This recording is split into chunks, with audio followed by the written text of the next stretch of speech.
Everyone thinks because you're a zombie, you don't know good coffee. Well, they're wrong. There's only one brew that gets my seal of approval. Deadly Grounds coffee is my guilty pleasure. The aroma is so intoxicating. It brings all of my neighbors out of the woodwork. Deadly Grounds coffee. Coffee to die for and zombie approved. It's good to get a little deadly. Use the front door! Oh, they're so disgusting.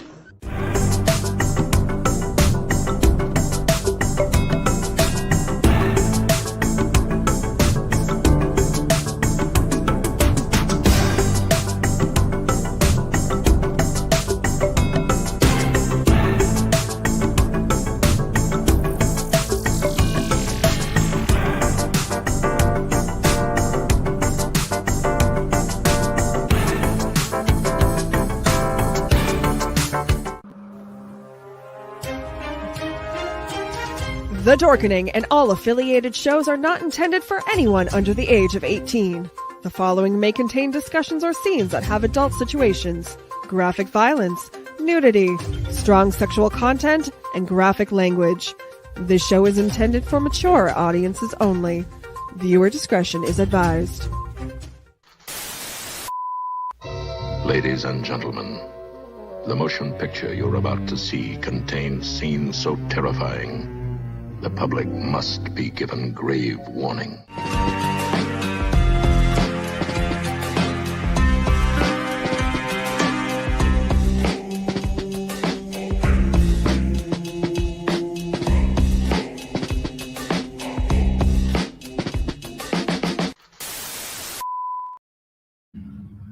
Hello and good evening.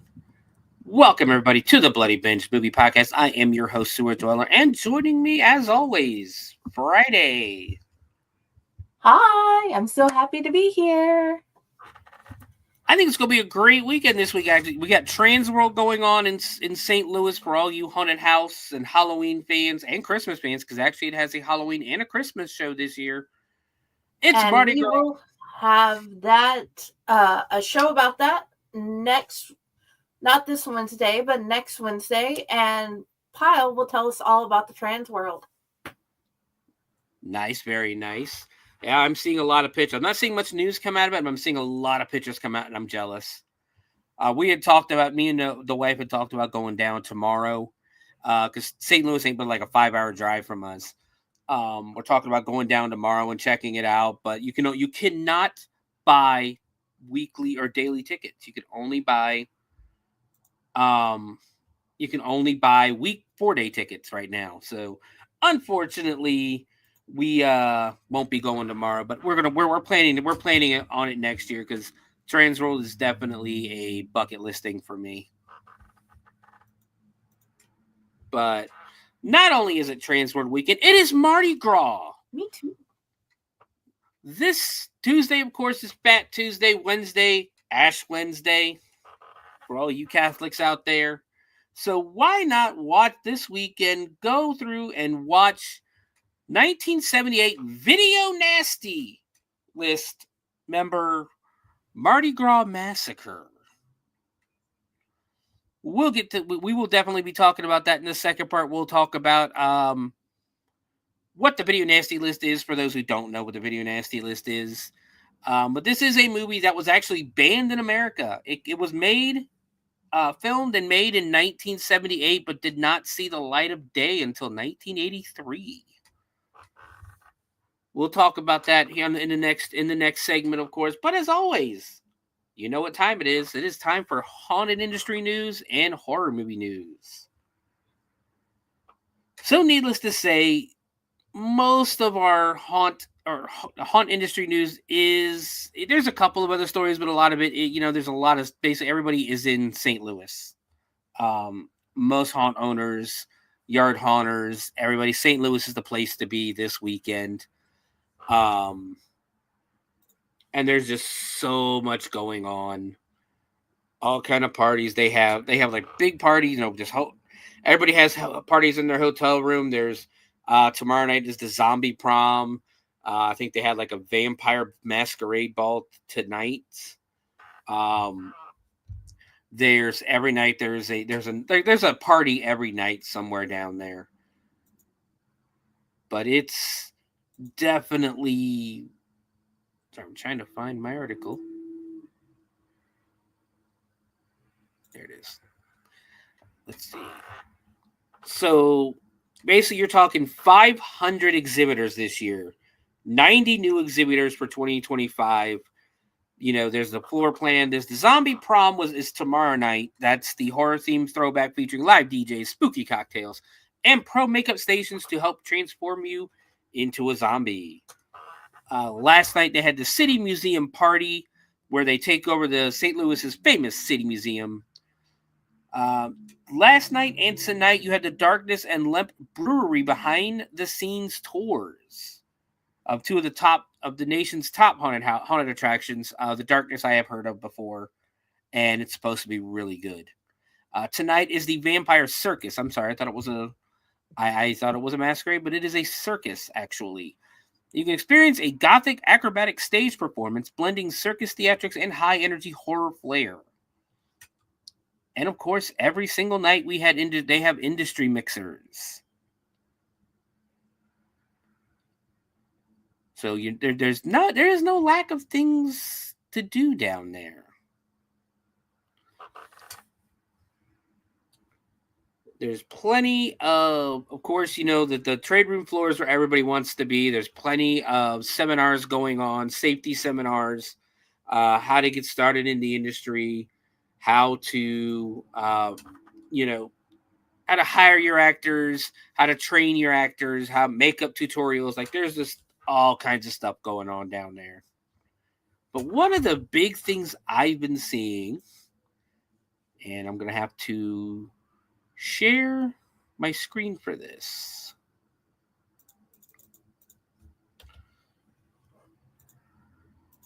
Let me get this.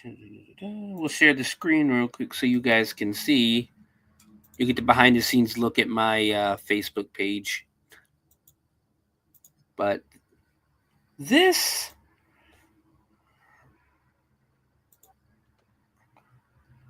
animatronic has been appearing everywhere. Can you guys see that? Yes. Yeah. I love this. Like they've done a pumpkin conveyor belt before, but never with like the guts and the carving and that, and then everything going almost like all the power is going into that big jack-o'-lantern on top. Like that's That is so cool. Apparently that's from what I'm seeing is that's the first big thing you get to see when you walk into Trans World. I've seen a bunch of other stuff. There's like I said, just pictures everywhere. And just so much cool stuff going on. I'm looking forward to seeing some of the YouTube videos. I'll probably be tuning in next Wednesday, or I might join you guys next week for the Trans World show because, like I said, that's a bucket list thing for me. Oh yeah, I don't think he's ever going to complain about that. You're always welcome. I appreciate that. Well, here's a couple of things too that debuted. Let me share my screen again because these are some costumes that Halloween costume. Is it Halloween costumes?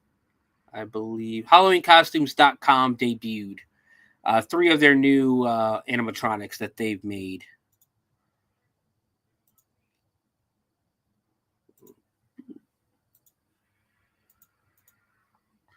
First, we have the Nun. My mother-in-law wants that in her room. Yeah, it looks pretty cool. You can pre-order it, of course, for the very low price. Actually, that is pretty low price for an animatronic of $195.49. Oh wow! And it is expected to arrive mid-June. Then we have Annabelle from The Conjuring, of course. This is not the true Annabelle doll, but the Annabelle from the movies. $127.49 if you pre-order.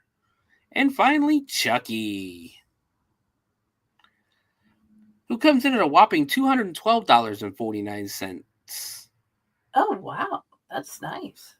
I was Yes, a lot of wondering if these. it was a full Conjuring universe thing. Almost. It seemed it did. I didn't even put that together, honestly. I've seen the Conjurings. I haven't seen the Nun yet or the Annabelle movies.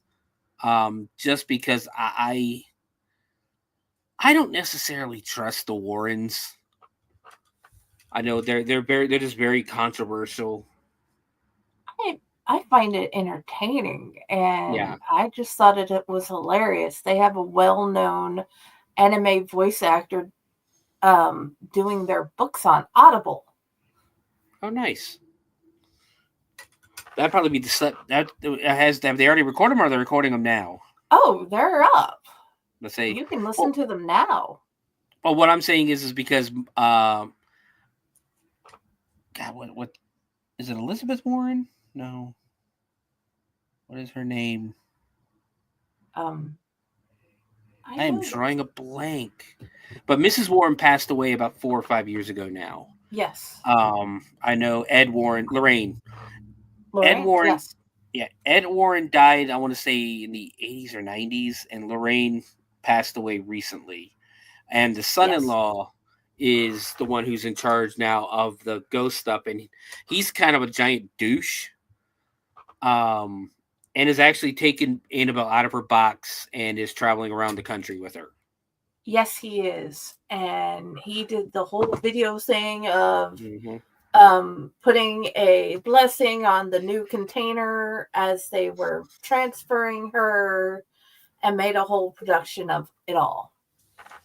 Yeah, because he's a bigger scam artist than those two were, in all honesty. And I don't even know if I would include Lorraine as much as I would Ed. But I do think Ed was a con man. Lorraine, I can see her having some psychic abilities, but I don't. One of the things that gets me with the movies that kind of annoyed me a little bit is is part 2 where they're doing the Enfield poltergeist. In reality, Ed was kicked out. Like they threw him out of the house and wouldn't let him come back in.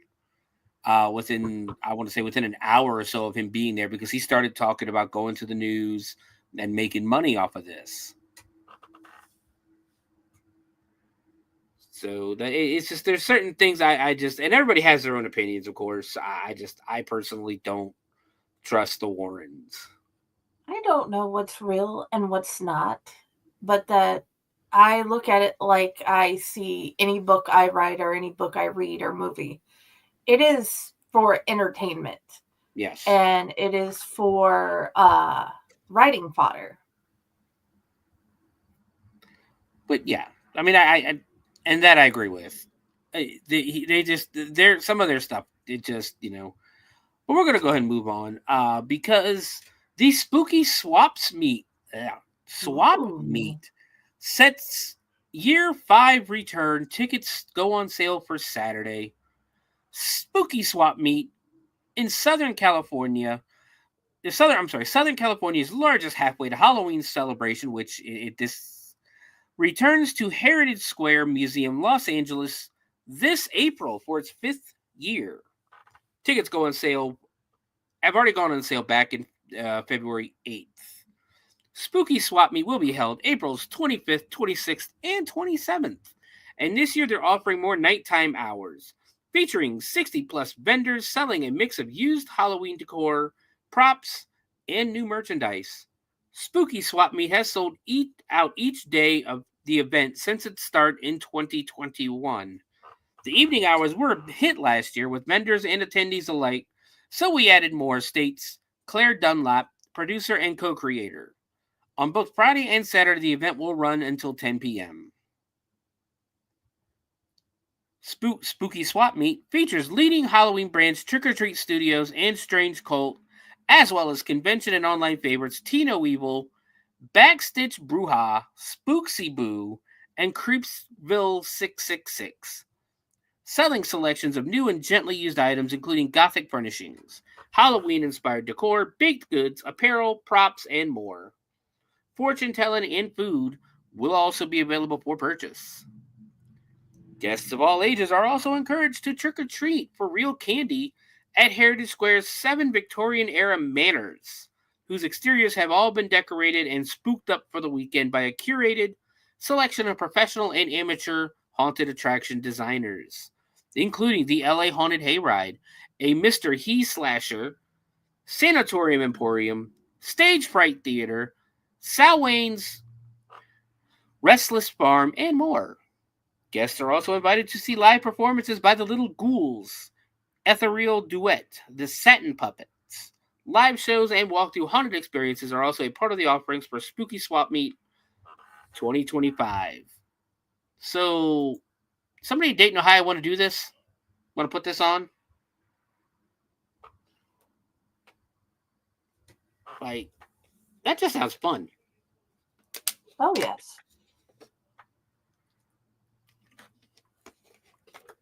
I know we usually have Circleville where the big pumpkin, they have a big pumpkin festival in October and that.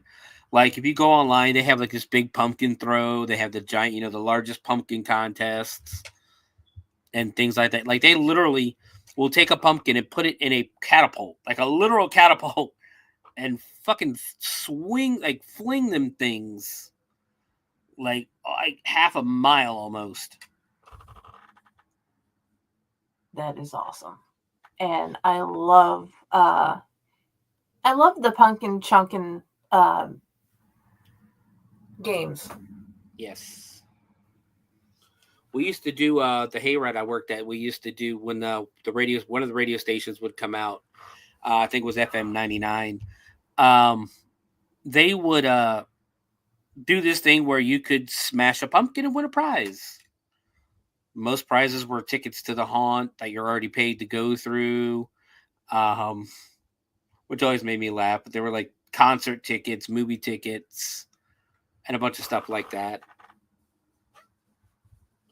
And all you had to do was register, walk up, smash a pumpkin with a hammer, and inside were whatever prizes. That is cool. That it was. Sucked to clean up because I worked on the farm, so the next morning I'm out there with a rake. But but Circleville holds something in the middle of summer, like a Halloween show, and it's really just a bunch of Etsy people coming out with their Halloween style decor and things like that, figures and that. A lot of 3D people with 3D printers making Halloween styled stuff. It's almost like you're going to a convention without because one of the reasons I go to the conventions is simply because I love getting the movies that you can't buy anywhere else. Oh yeah, that is always the best.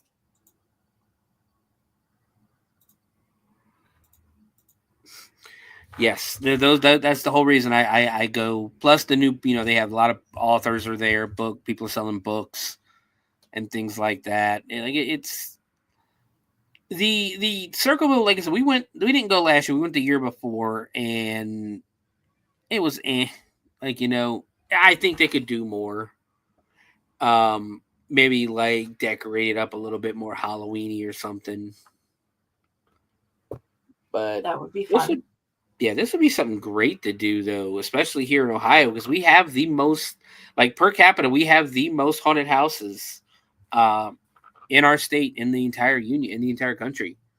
So that's one of my favorite things about you guys. Yeah, I think Texas is catching up, though. Either Texas or California is catching up, but we still hold the number one spot. And those are just the registered haunts. Those aren't even like the home haunts or anything like that. Like we have a whole city that makes a map of all of houses that decorated up for Halloween.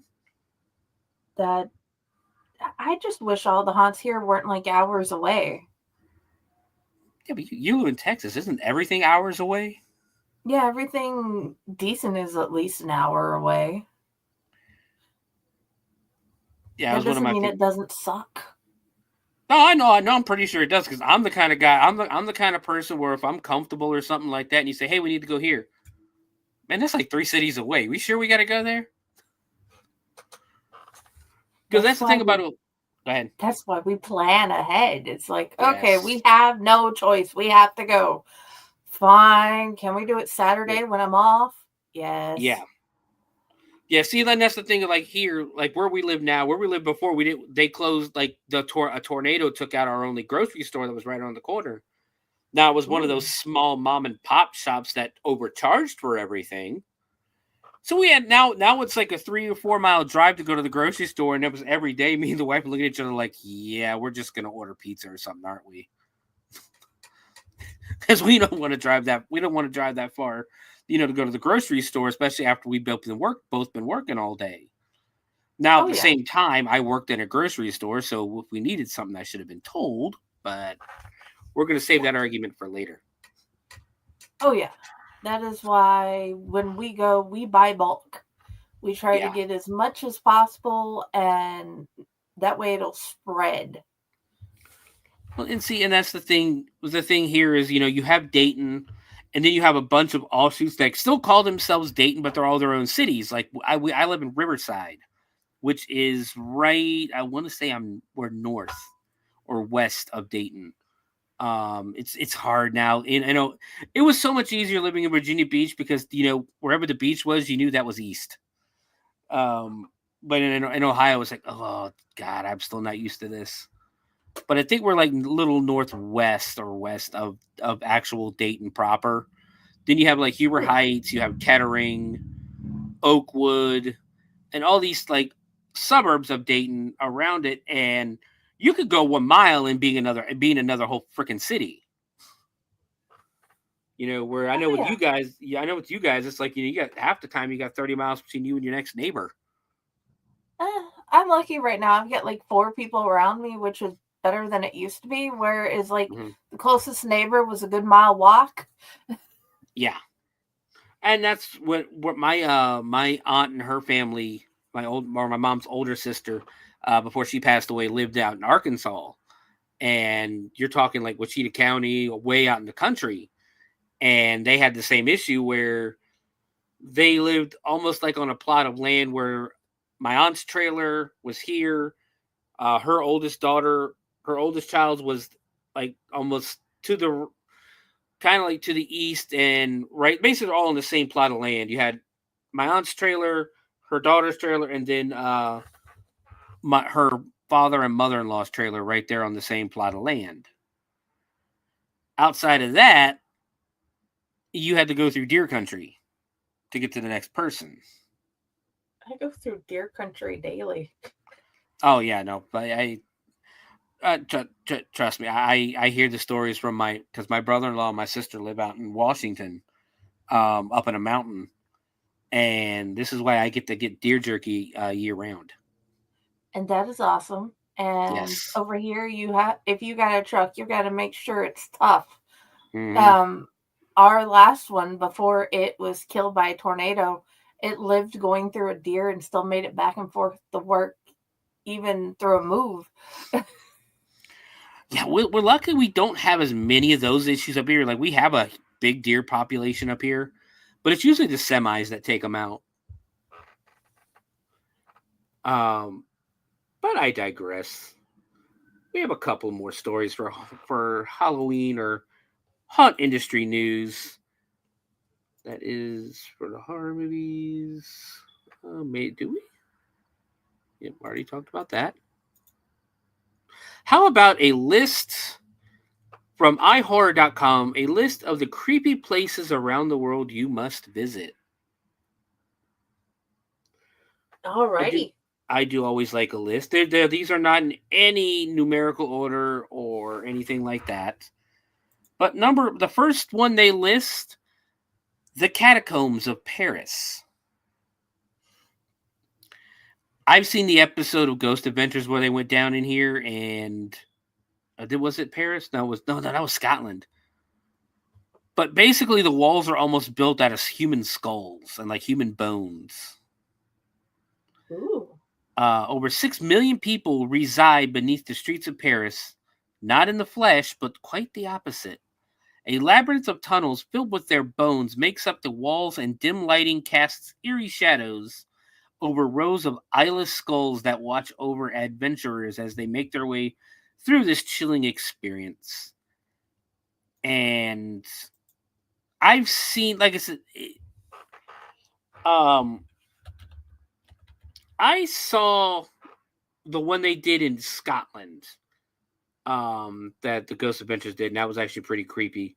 But I've seen pictures and things like that with the Paris catacombs, and yeah, it's kind of unsettling. I love learning about the catacombs and what you can find or can't find, and what people see. Yes.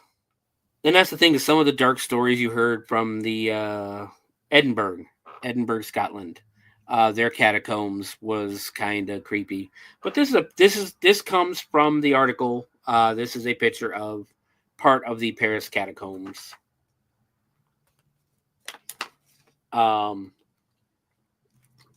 If it's anything like the Scottish ones, people basically in the Middle Ages and that they lived under here.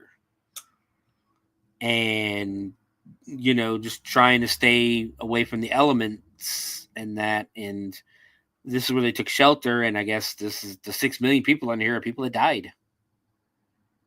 The church, the cemeteries were being overflowed. Okay. And the priests decided to just decorate the catacombs with the skeletons artistically. That way they'd have a place to put them. So they, because they didn't want them to like come back, and B, because they needed to do something with them. Yeah. I can say, sorry, just banged my dislocated finger. Ow. Yeah, well, it's healing, but I just like stubbed. I just like jammed it. Ow. That hurts. Yeah. It's slowly but surely healing, though, so that's a positive. But second on this list is one of my favorite places to visit, the town of Gettysburg, Pennsylvania. Ooh. We have done an episode. It's actually our first episode of Shivers was done on the ghosts of Gettysburg. In 1863, the Battle of Gettysburg in Pennsylvania began and lasted for 3 days.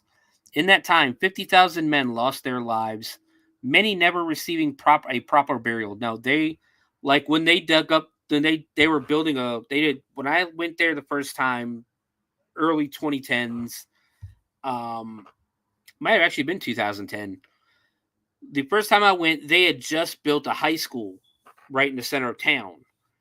And the guy that I was with told us, when they dug the hole in the ground to put in the foundation for the high school, they found like 150 bodies. Uh-huh. So they had just found yet another mass grave. Yeah. Which it happens all the time out there when you're going to dig.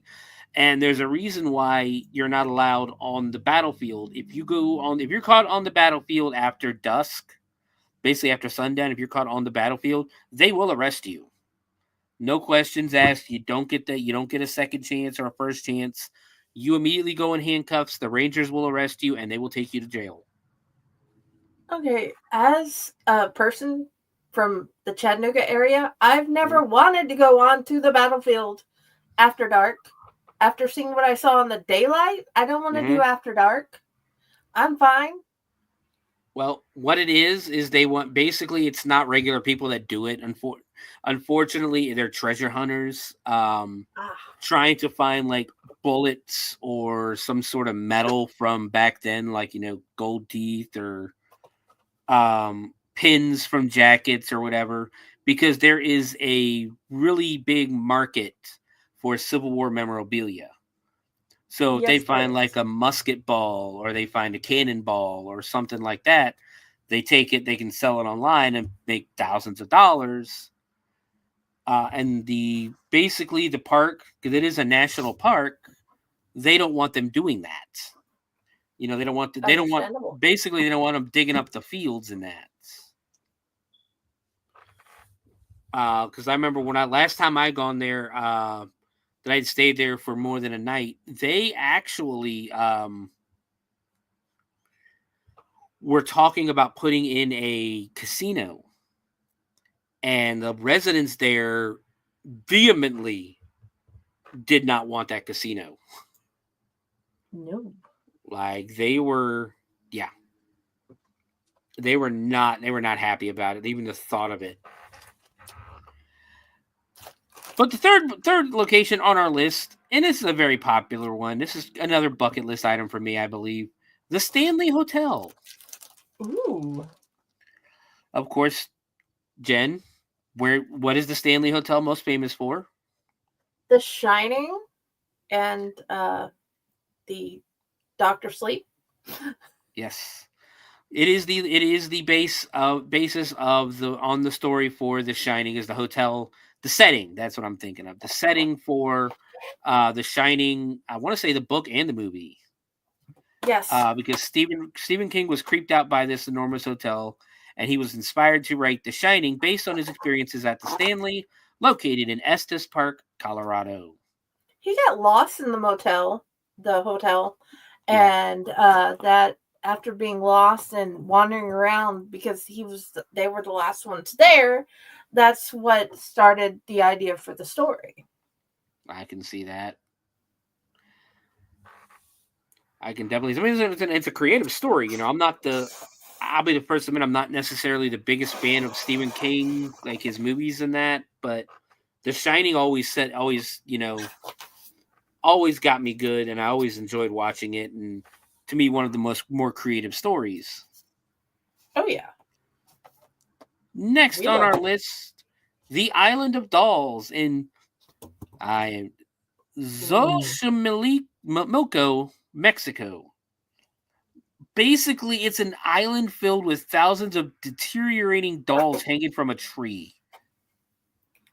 He had found the body of a girl who she had drowned, and he's able to bring her back for a couple minutes, and she was asking for her doll.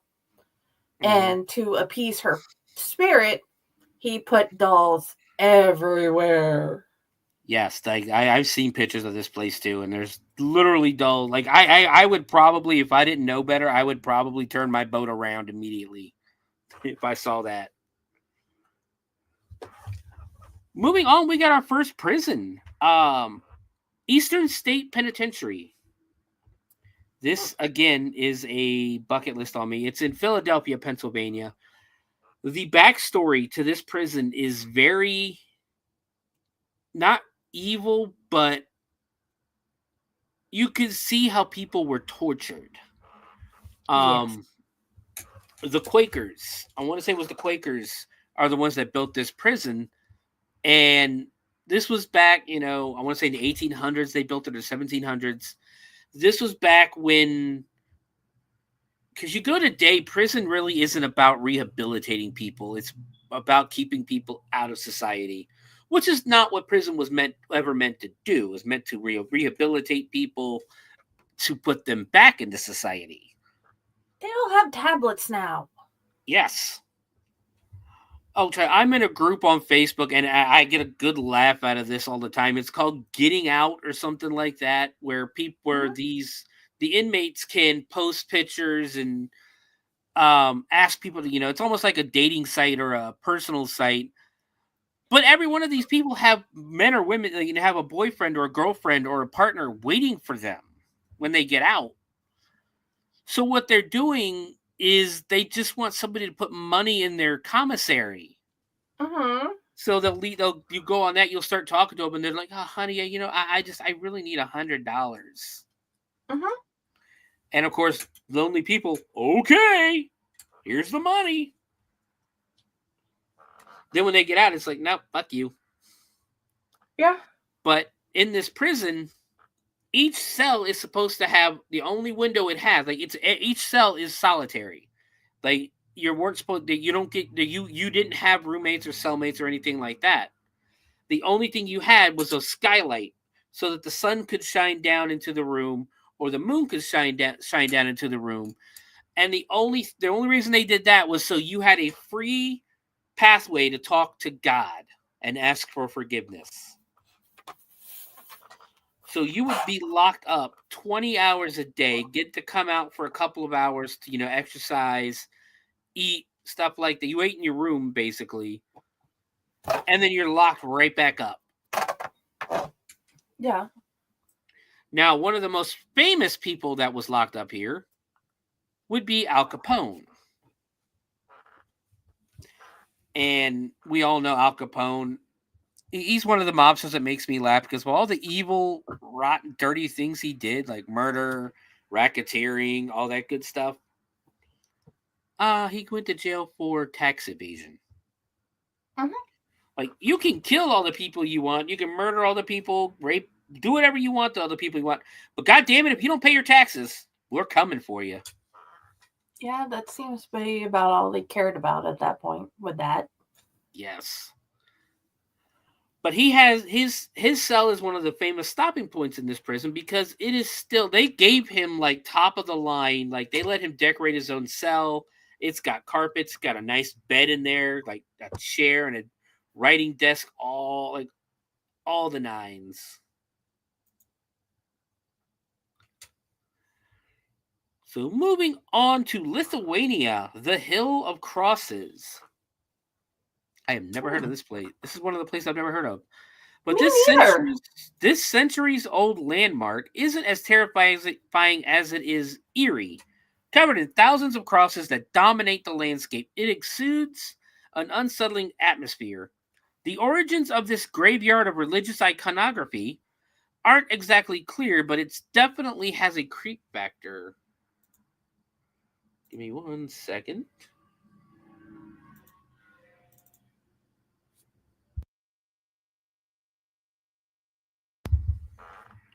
And there it is. Oh, wow. Yeah. Some of those are very beautiful. Yeah, I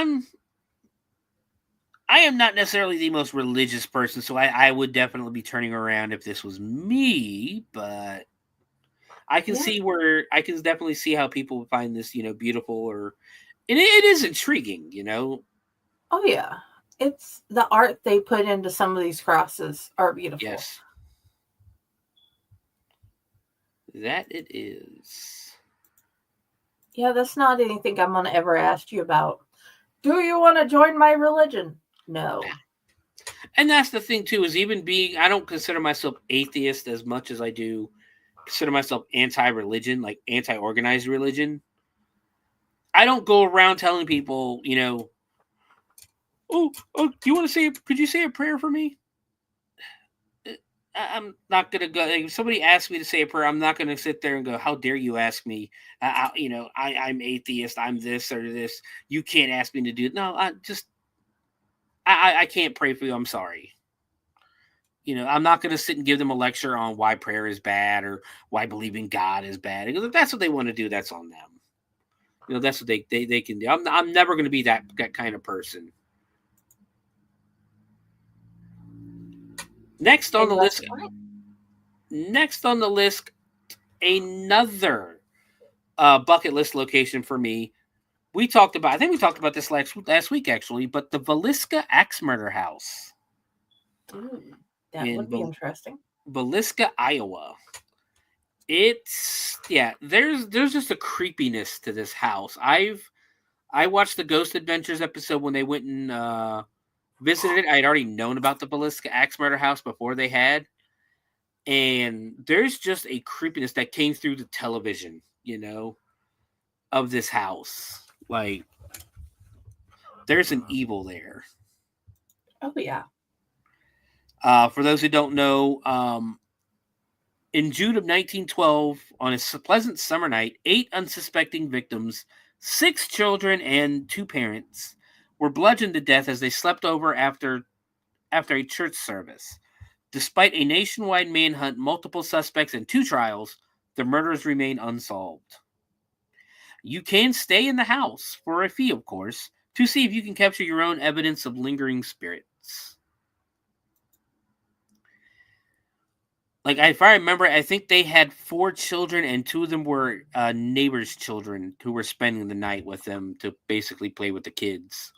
After And church, they yeah, had let their kids bring friends home, and somebody had come in the house and basically started killing everybody. yeah, like they said, he hid in the closet most of the day, and then or basically the entire day, and then once everybody went to sleep, he came out and just started hacking. Like, it's just a creepy ass story. It is. And that is the last on that list. So those are definitely some stuff to look at. What are we going? 40 minutes. Let's go ahead. You know what we didn't do, Jen? Yes, I do. We didn't talk about what we watched last week. I had watched The Haunting of Dice Road. It was basically they had made 2 documentaries of their investigation of the house at Dice Road and interviewed the people who lived in the house and friends of the people and the witch who had the person who knew the witch that had decided to she did stupid and now they're having trouble getting it out of the house. Almost like a Bell Witch situation. No, she Well, came to cleanse, but she used his hair in the ritual and some other things, and she just brought something else. Nice. Do you recommend it? If you're into ghost investigation shows and movies, I recommend both of them, 1 and 2. Well, this past week I'm sorry, go ahead. You get to actually see the some of the things taking place, some of the knocking, some of the things falling over and such. So it isn't built up like Hollywooded out, like kind of like your Ghost Adventures or your Ghost Hunters are. No, it's an actual ghost team doing their own investigation, and they ended up on YouTube. But you know how Amazon takes some YouTube shows and put it up to watch? Mm-hmm. That sort of thing. Okay. Sounds very interesting. I have to keep a lookout for it. I haven't had much time this week. I've been working quite a bit. But I went ahead and finished Resident Alien, a TV show that I think it comes on Sci-Fi. Mm-hmm. It stars Alan Tudyk, and if you haven't watched this show, it's on Netflix, it's on Hulu. Give it a watch. It's funny as hell. Alan Tudyk is you'll see Alan Tudyk and you'll be like, oh, it's that guy. He's always funny, especially as a straight man, but in here he kind of is the one with the humor. So you'll be laughing if you're watching this show. That's really what I've been doing. I've been finishing that up. They just finished season 3. I think season 4 is supposed to come out sometime soon, if it has not already been out. But that is what I watched this week. He is funny, whether it's animated or live action. I always recommend that guy. Yeah, Alan Tudyk is funny as hell. I love him in Dale and Tucker versus Evil. Oh yeah, that was a great movie. That movie was that'll have you laughing. We'll do some quick movie. We'll do a couple of quick ones because we did lose a couple of actors this week. We're still waiting on that third one because it always comes in threes. But our first death this week, of course, was Michelle Trachtenberg, who was 39. They don't really have a cause of death yet, but they do believe that she passed away. I guess she just had her liver transplant recently. Uh-huh. So, and they think her body rejected the liver. Her mom... She's my age. Yeah, her mom found her, went to check on her in her apartment and found her. Michelle Trachtenberg, of course, Harriet the Spy, Buffy the Vampire Slayer. She played Dawn Summers, Buffy's sister. And one of my favorite movies, Eurotrip. So rest in peace, Michelle Trachtenberg. Like, That one just came out of nowhere. I was not expecting that. No. And then, of course, the bigger news, only because there's a lot of questions behind it. Gene Hackman passed away. He was 95. I think they got the autopsy. They've done the autopsy, and they're still saying that there's no foul play. Yes, but how did he, his wife, and his dog all die at the same time? I am so confused. Well, a lot of people are saying that it could have been carbon monoxide poisoning. I know there were pills on the ground, so that could have took out the dog if the dog ate them. Yeah. And like just it's just a sad, tragic, thing.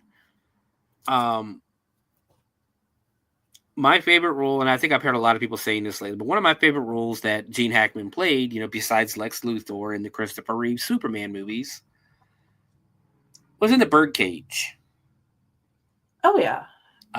He plays the conservative senator whose daughter is getting ready to marry Robin Williams and Nathan Lane's son. Of course, Robin Williams and Nathan Lanes are a gay couple that own a drag club in, I believe it's Miami.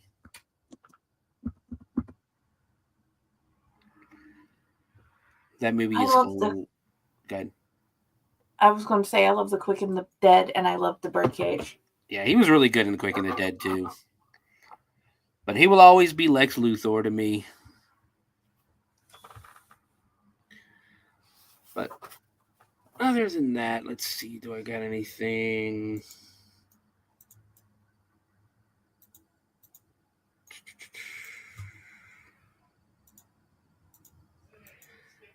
We will. I got one thing. It looks like so. Arrow, a boutique. They're a boutique collector's dream because they go back and get a lot of old classic movies that were never released on DVD and Blu-ray. They have released what their March 2025 lineup. So on March 7th, they're going to debut 3 movies. 2 movies and a TV show. Violent Panic: The Big Crash. Takashi, an expert bank robber, plans to pull off the biggest heist of his career, stealing 300 million yen before fleeing to Brazil. However, Takashi finds himself alone and his getaway is spoiled when the robbery goes awry. Trailed by the police, his lover, and his partner in crime's brother, and countless others, Takashi becomes the target of a manhunt filled with twists, double crosses, and explosive action. That just sounds fun. Very much so. The one thing I will say about Arrow, though, you will pay out the ass for their DVDs. Like they charge almost $40 or $50. They'll probably end up being at the convention here in a couple of weeks. Next is Heroes Shed No Tears. Eddie Ko stars as Cheng Chung, the leader of an elitist Chinese commando force enlisted by the Thai government to capture General Samton, a powerful drug lord from the Golden Triangle. After a successful raid on the general's headquarters, the mercenaries cross into Vietnam and encounter a barbaric colonel, Lam Ching Ying, I am probably butchering names, who is determined to stop them at any cost. Now pursued by both Samton's henchmen and the colonel's troops, the heroes flee for the border of Thailand, outmanned and outgunned by their enemies. And finally, RoboCop the TV series. From 1994, it's basically, if you've seen RoboCop, I think everybody's seen RoboCop. Oh, yeah. People know what RoboCop's about. It's still Alex Murphy as RoboCop, or who is still the RoboCop. I don't know who's playing Alex Murphy, but if you haven't seen RoboCop, please go watch it. It's an amazing movie. On March 14th, we have Body Count. New Orleans cops try to capture 2 ruthless assassins who are trying to avenge themselves against cops who had previously set them up. And then we have Mirror Mirror and Mirror Mirror 2, Raven Dance, coming out. I think I've seen Mirror Mirror and I didn't care for it. Huh. And On the 21st, we have Blood Theater. An old movie house plagued with a history of unexplained tragedies is reopened with bloody history repeating itself. Kind of almost sounds like Demons. Yes. Mausoleum. A 10-year-old girl mourning the death of her mother becomes possessed by a demon who has been preying on her female ancestors for centuries. Years later, the demon starts to take over her mentally and physically. And finally, on the 14th, the final movie is Slaughterhouse. The owner of a slaughterhouse facing foreclosure instructs his obese and mentally disabled son to go on a killing spree against the people who want to buy his property. I've seen Slaughterhouse. That's a good movie. Oh, yes. I believe all three of these are on Tubi right now. March 21st, you got Starry Eyes from 2019. I'm sorry. You have the 2019 adaptation of Stephen King's Pet Sematary. In the collection, other titles include The Gorgor Girls, My Sweet Satan, and Deadbeat at Dawn. And on the 31st, you have I Spit on Your Grave and I Spit on Your Grave Deja Vu. Now they do have, Arrow seems to have their own streaming service. For a subscription is $6.99 a month or $69.99 yearly. They don't really give much more information about that, but Arrow's always put out some decent stuff. Oh, yeah. So, all right, we've been going about 51 minutes. We're going to go ahead and take our break. When we come back, we'll talk about the history of Mardi Gras, the traditions and the not so traditional stuff, like what you were encouraged to do to receive certain beads. And we'll also talk about the video nasty list and what that means. And some of the ridiculous movies that are on this list. Ooh, I can't wait. Oh, you're going to laugh because you guys just covered one recently on Tomb. That doesn't surprise me. But all right, guys, we'll be back in about 3 minutes. See you then.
Greetings and shabebans. We are the Retro Reductopus Cephala Podcast, a long-form bi-weekly show that celebrates all the things that made growing up awesome. Well, that sounds good, but I don't know what all those words mean. I think what Parasite Steve's trying to say is that on Retro Reductopus, we explore a range of retro goodness, from toys, video games, and movies, to cartoons, and even snacks and school lunches. Oh. And we do it all with a positive spin, a slew of killer guests, and some very adult language. And you know what else is cool? No. This crazy show is part of the Door King Podcast Network with new episodes every Tentacle Tuesday. What's that? And if waiting 2 weeks for a new episode gives you a sad, know that we drop bonus episodes all the time, like the off-format Crow's Nest and an interview series we call The Brig.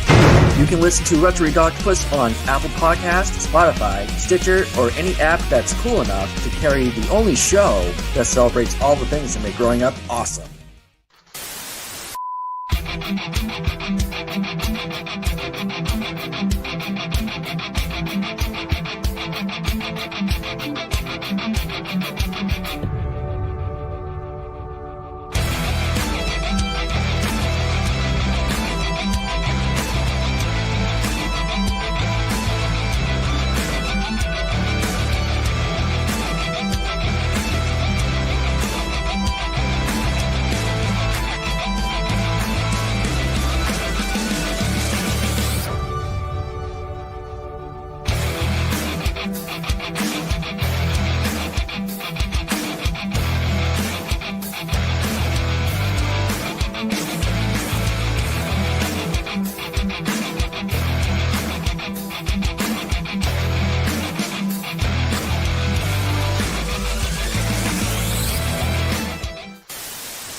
And just like that, we're back.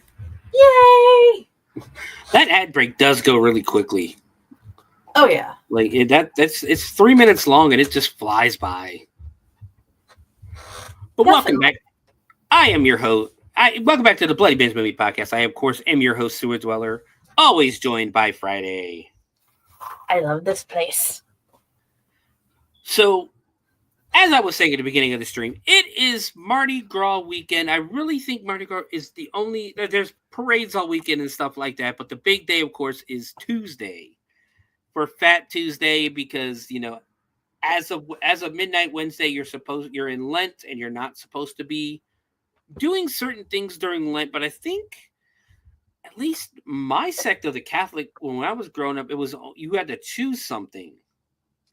It wasn't, you know, you couldn't eat this. You know, I know you know pork and things like that, but you couldn't. Like it wasn't that you weren't allowed to commit any of the 7 deadly sins, you know, for 30 days because you're not supposed to commit them ever.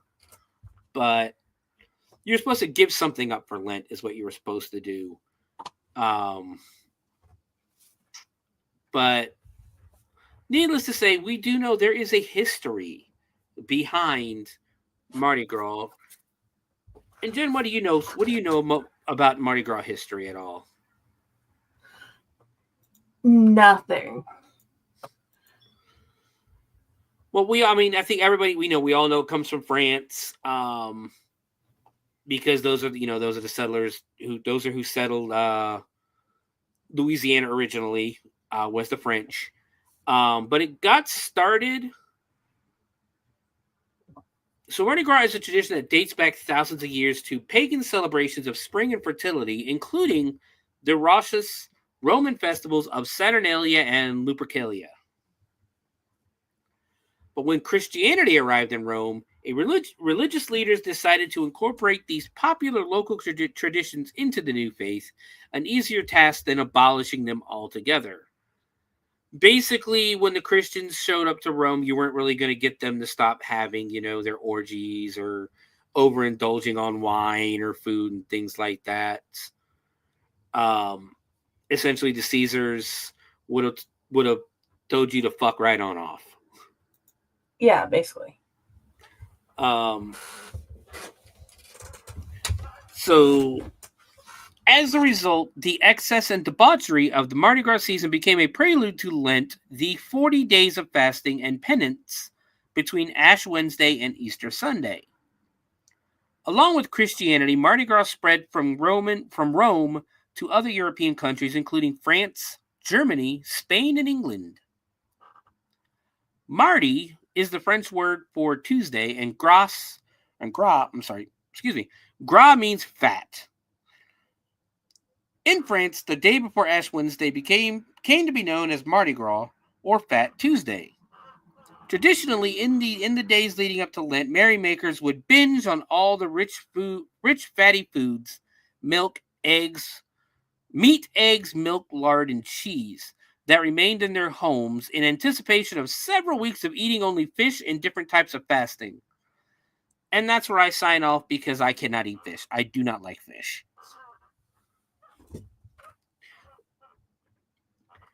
But the word carnival, another common name for the pre-Lenten festivals, also derives from this feasting tradition in medieval Latin carnivarium. I think I just cast a spell in Harry Potter there. And it means to take away or remove meat. From the Latin, carnum, for meat. So, we come over to America, and the first American Mardi Gras takes place on March 3rd, 1699, when French explorers, I'm not French, guys. Please don't yell at me. I'm not French. Pierre Le Moyne de Leberville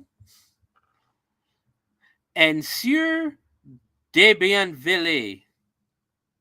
I'm not French, guys. Sorry. Landed near present-day New Orleans, Louisiana. They held a small celebration and dubbed their landing spot Point du Mardi Gras. Some argue the port city of Mobile, Alabama, was actually the first to observe the event. Yeah, there's actually a really big debate about that. I caught a couple of them on there that the first it's kind of like with the flight. There's actually a big debate between Dayton, Ohio, and Nags Head, North Carolina, or Kill Double Hills, North Carolina, over who really gets credit for the first flight. Is it Dayton because the Wright brothers built the plane here or designed the plane here and are from here and then took it to North Carolina? Or is it North Carolina where the first plane was built and flown? Right, there's a big debate for that, just as there is for the Mardi Gras. Because some people will say, well, they'll go to their graves saying that the first Mardi Gras took place in Mobile.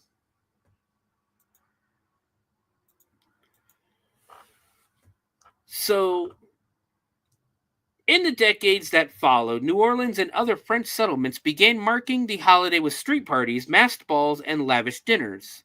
When the Spanish took control of New Orleans, however, they abolished these rowdy rituals and the bans remained in force until Louisiana became a U.S. state in 1812. On Mardi Gras in 1827, a group of students donned colorful costumes and danced through the streets of New Orleans, emulating the revelry they'd observed while visiting Paris. 10 years later, the first recorded New Orleans Mardi Gras parade took place, a tradition that continues to this day.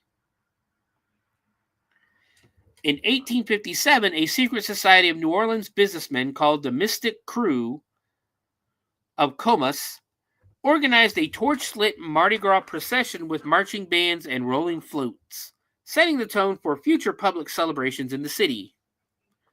Since then, crews have remained a fixture of the carnival scene throughout Louisiana.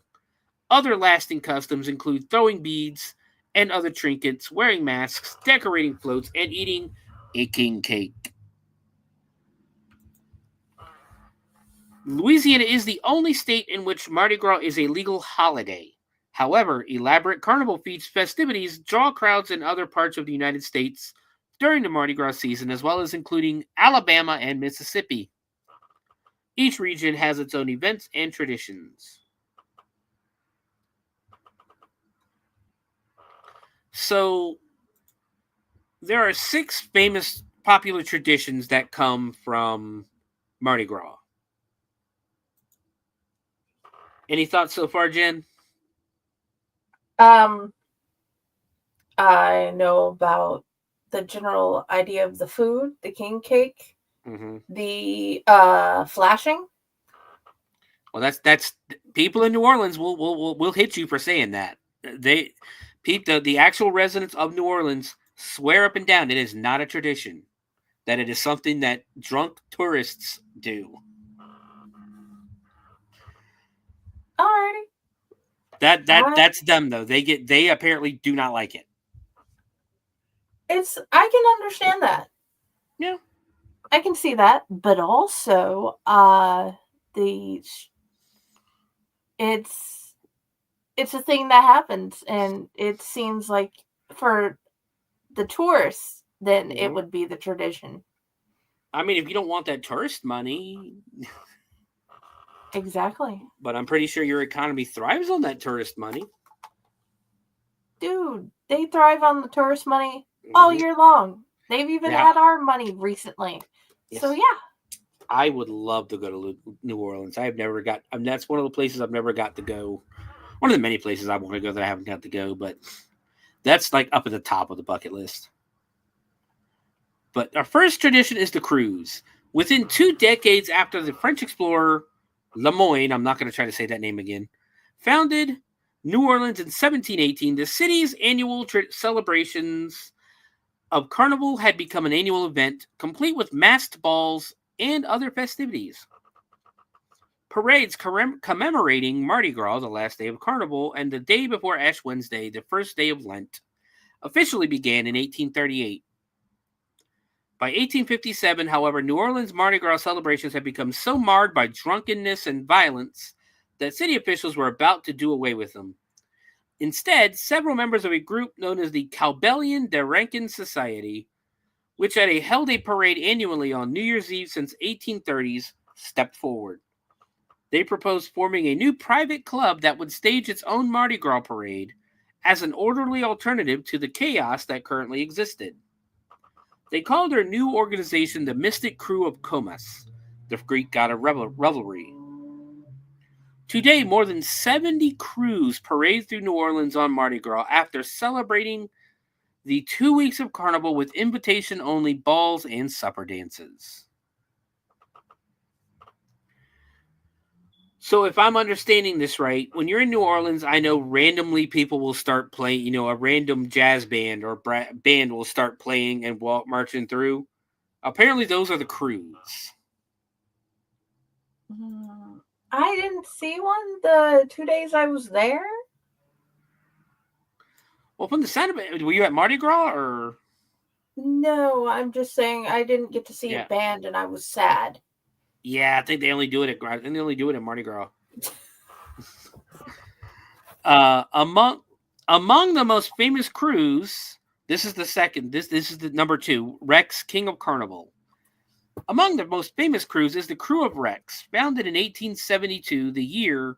That year, the Grand Duke Alexis Romanov Alexandrovich, brother to the heir apparent to the Russian throne, accepted an invitation to attend Mardi Gras festivities in New Orleans. Prominent city businessmen organized the visit as a way of attracting tourism and business to the city after the Civil War. Forming a new crew of prominent citizens, they had designated the crew's leader for the year as Rex, Latin for king. Officially called the School of Design, the crew is more commonly known as the Crew of Rex, and every year since, a prominent person has been chosen to be Rex, that year's King of Carnival. The Grand Duke was the first one, and given the symbolic key to the city by the mayor. So, basically, the marshal of the parade. Yes. Number 3, bead throwing. So the true meaning of the famous Mardi Gras beads begins with their traditional colors, which we also owe to the Russian Grand Duke Alexis. During his visit in 1872, the newly found Crew of Rex chose the colors of the Duke's royal house for the beads that crew members would throw from their parade float into the crowds of Mardi Gras revelers. Later, they assigned meaning to each color. Purple stood for justice, green stood for faith, and gold for power. The idea was to toss the beads to those in the crowd who exhibited these traits. Yeah, we abandoned that real quick, didn't we? Yes. The people who caught them were said to get a good luck for the coming year. Though the beads were originally glass, you knock somebody out with them now. Nowadays, they're made of plastic and are one of the most popular Mardi Gras traditions.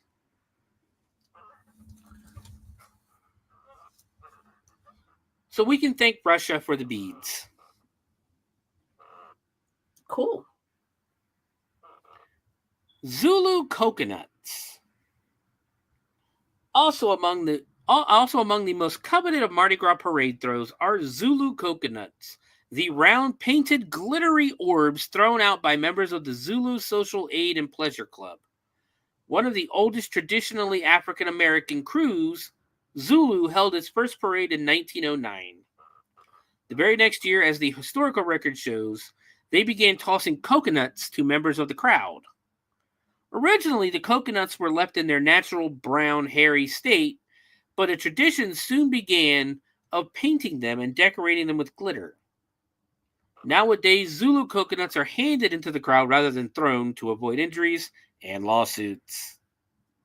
Yes.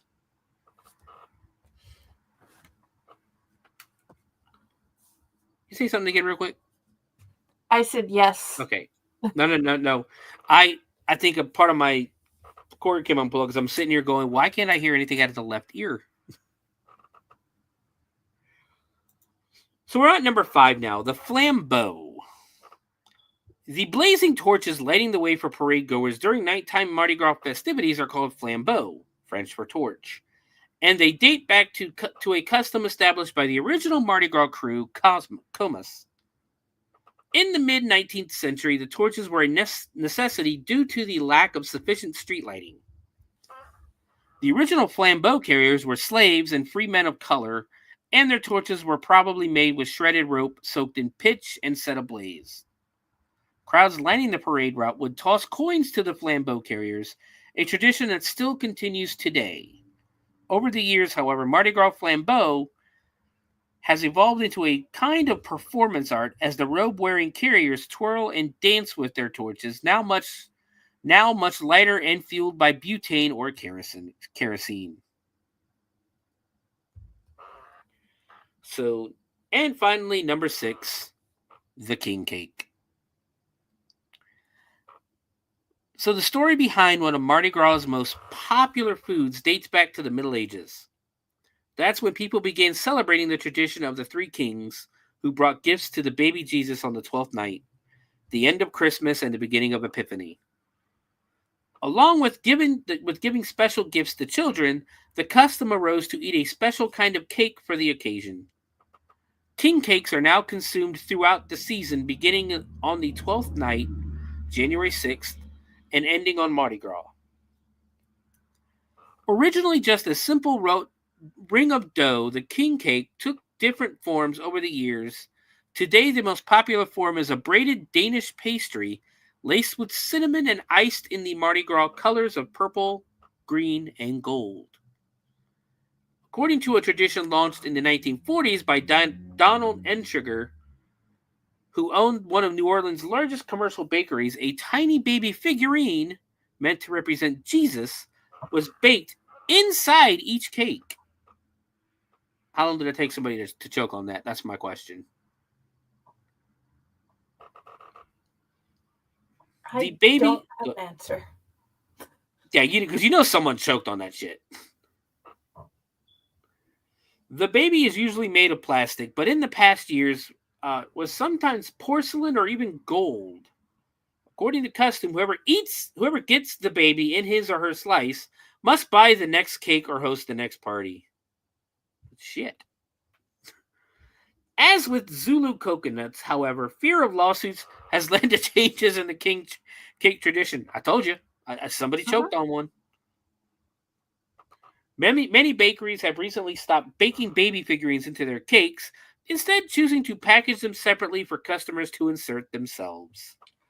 The one that Sky Turner's husband went to, they had put it in the middle of the cake, and because it's a ring cake with the center is gone like a donut, and they've just started putting their little baby figurines in the middle. Okay. Which is probably a lot smarter. Yes. So, the question leads us now to the tradition/non-tradition of women flashing their boobs for beads at Mardi Gras. Again, the people of New Orleans don't like this. They're not going to stop it because, of course, like I said, they like money, and tourists between men coming down to want to see the women do this, and the drunk women who are encouraged to do this, will stop coming down if they say, hey, you can't do that. True. So, beads have been a part of Mardi Gras celebrations, as we already said, since the 1890s, when a carnival king threw fake jewelry to his clothed subjects. But flashing for beads didn't begin until the 1970s. There are a few different origin theories for this behavior. Dr. Wesley Schrum, a professor of sociology at Louisiana State University, published his research into ritual disrobement at Mardi Gras in 1996. He sounds like a nerd. Mm-hmm. He discovered that flashing for beads during Mardi Gras in the French Quarter in the mid-70s, when a nudist group decided to try to get a passerby to flash them. A grown-up version of I'll show you mine if you show me yours, he says. Soon, he says, nudists began enticing would-be flashers with the promise of beads as a reward. By the early 1980s, it had become common for both men and women to flash their boobs, butts, and sometimes even genitals for beads on Bourbon Street during Mardi Gras. I will say that I do know for a fact if you flash your genitals, you will go to jail. Mm-hmm. Boobs are fine, genitals are not. In fact, flashing for beads was so ubiquitous that by the time Dr. Strom attended his first Mardi Gras in 1983, it was so common that when I tried to find out when this all started, people said, "Oh, it's been going on forever. It's just a Mardi Gras tradition. It started a long time ago." He says, well, it hadn't started a long time ago. It had only just begun going on for around 5 years.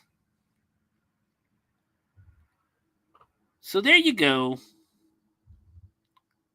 This is why women flash for beads, because a group of nudists wanted someone to flash them and basically say, hey, we'll give you beads if you flash us. And they got flashed. So I would assume they did it again and again and again. And now it's a tradition. Or not if you live in, I guess if you live in New Orleans, I guess it's not a tradition, but guys, it's a tradition.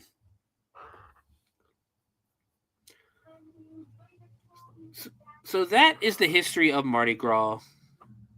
That is why we celebrate today, or this weekend. Tuesday, of course, being the biggest day. So now we move on to the movie. So the movie, Mardi Gras Massacre, let me bring up my thing again.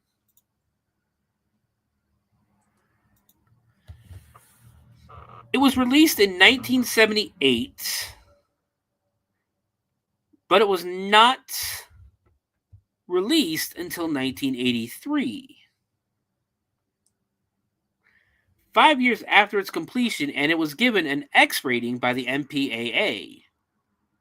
It opened in St. Louis, Missouri on February 11th, 1983, and in Kansas City, Missouri on March 26th, 1983, as a triple bill with Humanoids, and Jen, you're not going to believe this, but Sorceress.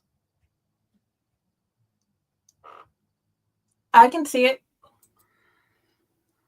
I can see it, but that's pretty cool that we've now done 2 of that triple bill, so now I guess we're going to have to go find Humanoids.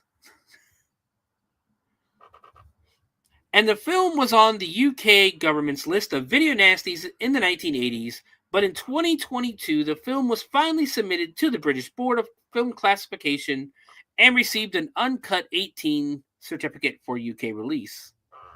Now, some of you might be asking, what is the video nasty list? Excuse me. So the video nasty list was never an official government document, but it is a colloquial term popularized by the National Viewers and Listeners Association in the United Kingdom to refer to a number of films, typically low-budget horror or exploitation films, distributed on VHS in the early 1980s that were criticized by the press, social commenters, and various religious organizations for their violent content. These video releases were not brought before the British Board of Film Classification, which is like our MPAA, due to a loophole in film classification laws that allowed films to bypass the review process. The resulting uncensored video releases led to public debate concerning the availability of these films to children due to the unregulated nature of the market. Following a campaign led by Mary Whitehouse and the NVALA, prosecutions were commenced against individuals engaged in trades exploiting allegedly obscene videos. To assist local authorities in identifying obscene films, the Director of Public Prosecutions relisted a list of 72 films the office believed to violate the Obscene Publications Act of 1959. This list included films that had either been previously acquitted of obscenity or already obtained BBFC certification. In addition, a second list was released that contained an additional 82 titles which were not believed to lead to obscenity convictions but could nonetheless be confiscated under the Act's forfeiture laws. The resultant confusion regarding the definition of obscene material led to Parliament passing the Video Recordings Act of 1984, which required certification of video releases by the BBFC. Did you get that? Yes, I got that. So, Section 1, prosecuting, I'm not going to go through all of these because there's 39 films that if you had these films, you would be prosecuted. Absurd. Anthropophagus, the Beast. It ended up, basically a lot of these movies have been passed or are now available. Anthropophagus, the Beast is one of them. Absurd was as well. A movie called Axe, Bay of Blood, Beast in Heat, Blood Feast, Blood Rights, and Bloody Moon. Blood Rights is still no UK release. Blood Feast was released with 23 seconds cut in 2001 and then re-released again in 2005. But the 2005 release is uncut.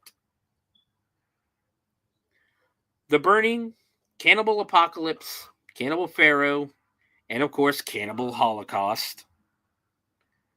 Don't Go in the Woods, The Driller Killer, Evil Speak, Faces of Death. They did end up releasing Faces of Death with 2 minutes and 19 seconds cut due to animal cruelty in 2003. Flesh for Frankenstein, The House by the Cemetery, I Spit on Your Grave. They did end up getting released with 7 minutes and 2 seconds cut. Needless to say, I think we know which part was cut. Island of Death, Last House on the Left, Mardi Gras Massacre. So basically, if you owned this movie, Jen, if you watched this movie in the UK, you could be arrested. I am glad I'm in the U.S. I'm in the U.S. because I don't want to be arrested because of a podcast. Yes. Well, I don't think they actually arrest people anymore for them, but they're just not allowed to sell them in that. So, the other half of the list is 33 titles, non-prosecuted films, which is basically you couldn't own them, but you wouldn't get prosecuted if you did. But what would you do if I told you The Evil Dead is on this list? I'd find that hilarious because I have the still book. It was originally passed with cuts for cinema, released with approximately 2 minutes cut in 1990. It got re-released uncut in 2001. How about The Funhouse? Dude, that's interesting. It makes sense, but seriously. The only offensive thing in The Funhouse I could even think of was at the beginning where the little boy was spying on his sister showering. Yeah. That's the only thing I could think of with that movie. I don't know. I'd have to rewatch it. I haven't watched it in a couple of years. The Toolbox Murder, The Witch Who Came from the Sea, Women Behind Bars, and Zombie Creeping Flesh are just a few of the movies. But yes, Evil Dead. That's how ridiculous this list is. Evil Dead is on the list. So now with all of that out of the way, we know the history of Mardi Gras. We know the history of the flashing. And we also know the history of the Video Nasty list. Well, most of it. I didn't go through all of it because I'd be here for days. Yes. But it's time to focus on the movie again, which filmed in 1978 but released in 1983. Nobody in this movie has ever done anything else, really. Like, this movie has a cast of 2, 4, 6, 8, 10, 11 people. Now, the director, Jack Weiss, has done a few other things. He's done 6 total movies, one of which was the Melissa Etheridge The Awakening live TV special. But Mardi Gras Massacre was the last thing he did for 30 years before he directed that special. The other ones of his movies are also exploitation movies like Storyville, Quadroon, Death Brings Roses, and Crypt of Dark Secrets. The movie stars Kurt Dawson as Detective Sergeant Frank Abraham. Talking to Jen before the show, this is her favorite character. We have Gwen Arment as Sherry. William Mezzo as John. That is the killer. How many times did they tell us his name? I don't remember hearing his name. They don't. They never once told us his name. Laura Mish Owens as Shirley. Catherine Lacey as Dancer with Monk. Nancy Dancer as 19-year-old Dancer. Butch Bennett as Sam the barman. Wayne Mack as the police captain. Ronald Tennant as Sergeant Mayer. Don Davison as Dr. Lewis the antiquities expert. And John Killsavage as Man in Tuxedo. That's the whole cast list for Mardi Gras Massacre. Alrighty. So if we are ready to get started, let us dive in to Mardi Gras Massacre. So first we start out with about 25 seconds of just the words Mardi Gras Massacre on our screen. I wish I was exaggerating, but I am not. No. Like, there's no music. There's, like, nothing. It's just Mardi Gras Massacre. Now, let me also say, and I'll get this early,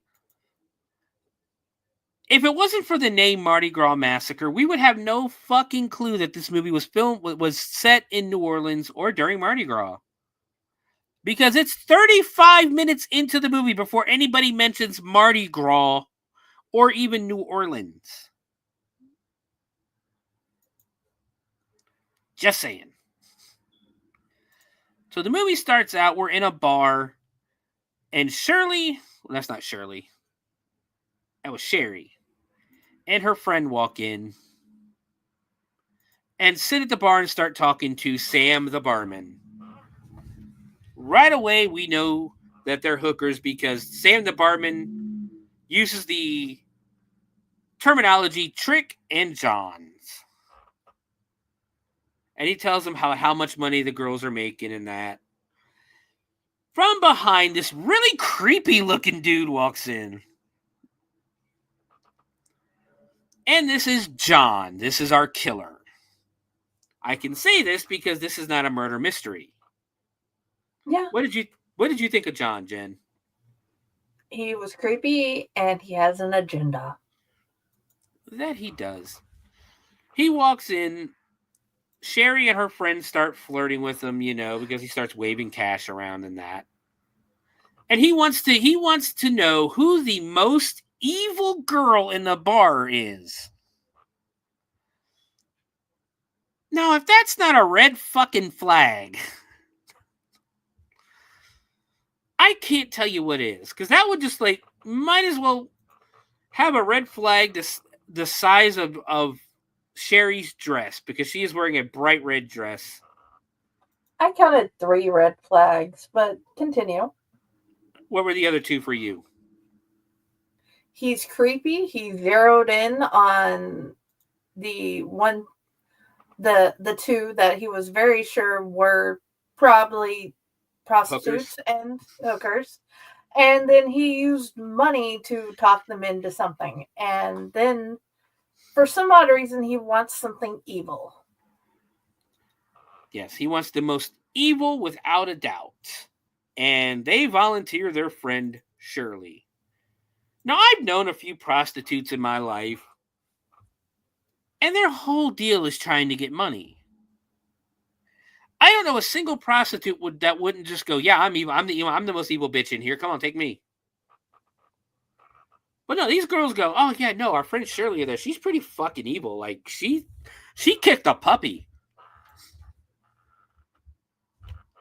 So he goes down and sits with Shirley. They have a chat, and he basically offers her $200 to come back to his room with him. She goes up, has Sam hold the money, and then we cut. The cuts in this movie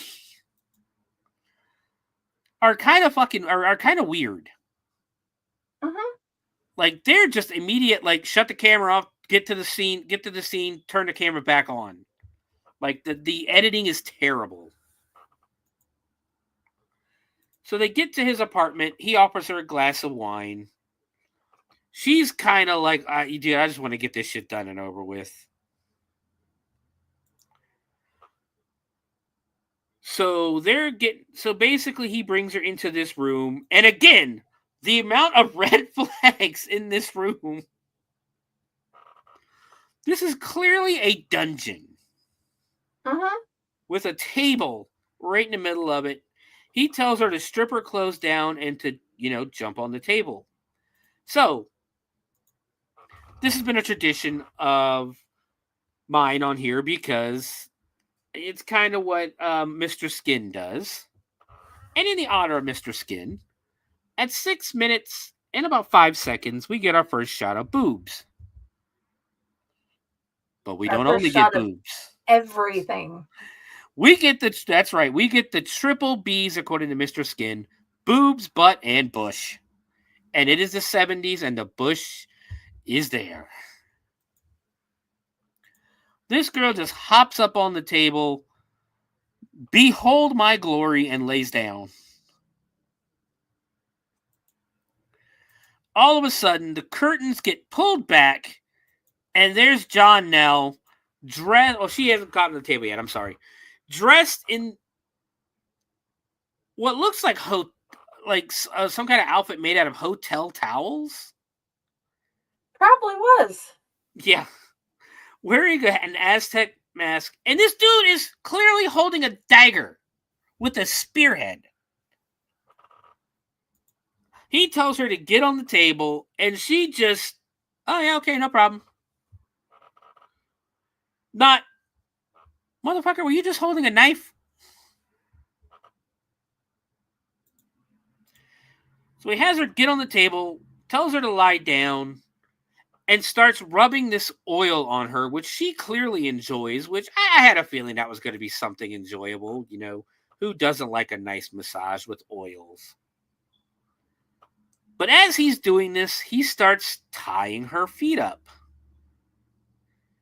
Which apparently either she's okay with or she doesn't feel.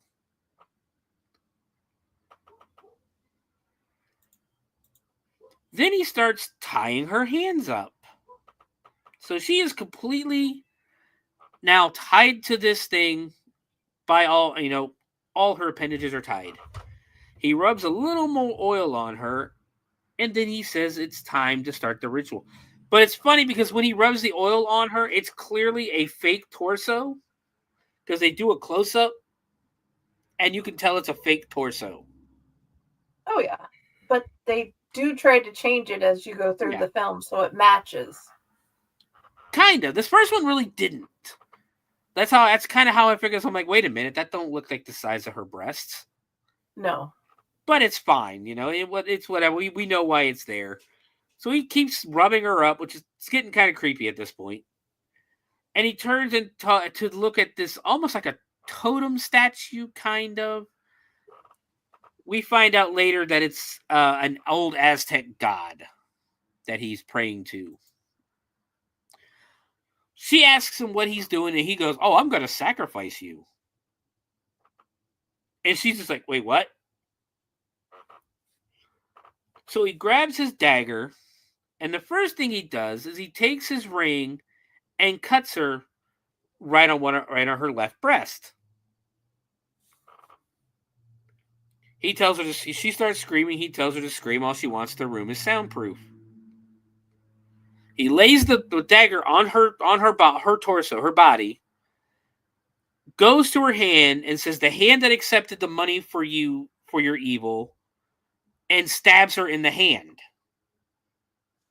Then he goes to the foot and says, "This is the foot that brought you to evil, or brought you to commit your evil." And then finally, he moves up to her torso.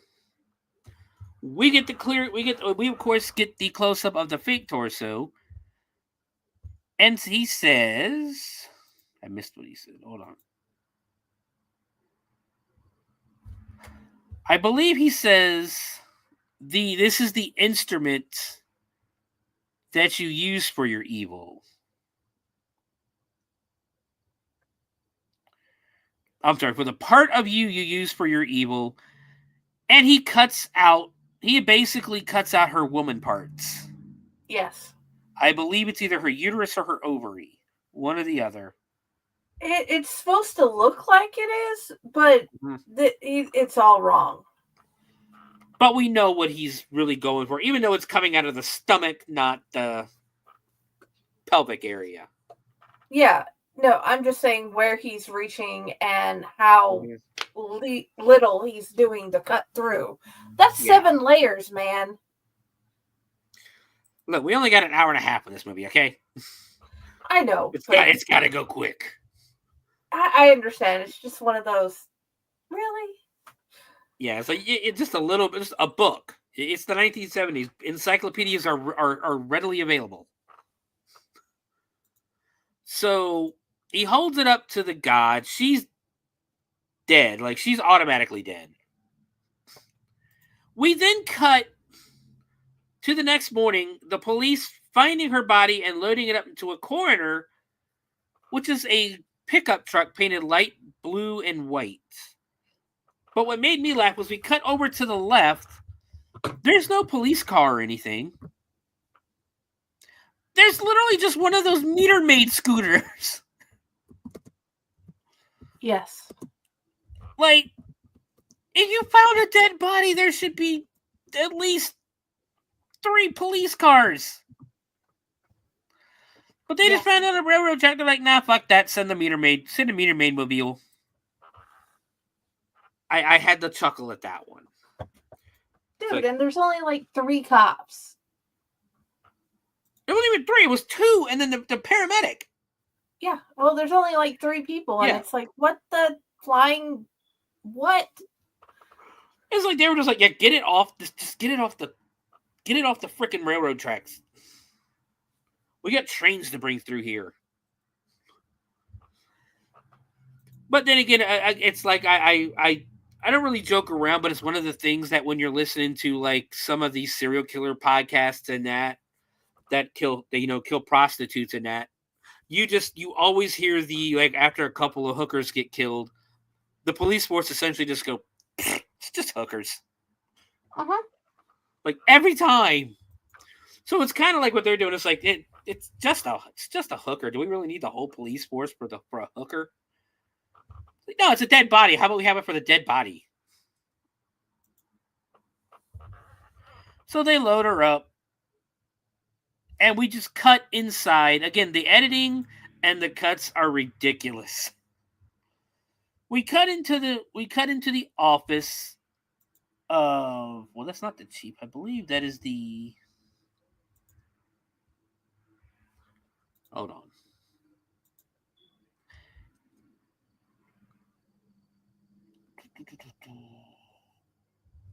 I believe it's the medical examiner or someone. They're talking to him, and apparently they already figured out that it's what the girl's name was. They know she's Shirley Anderson. They know she's a hooker, and they somehow already know that it's a ritualistic killing. We also, I believe this is when we find out, or here in a minute we find out, that our lead character, Jen's favorite person, Detective Sergeant Frank Abraham, used to be a vice cop, but he has been promoted to homicide.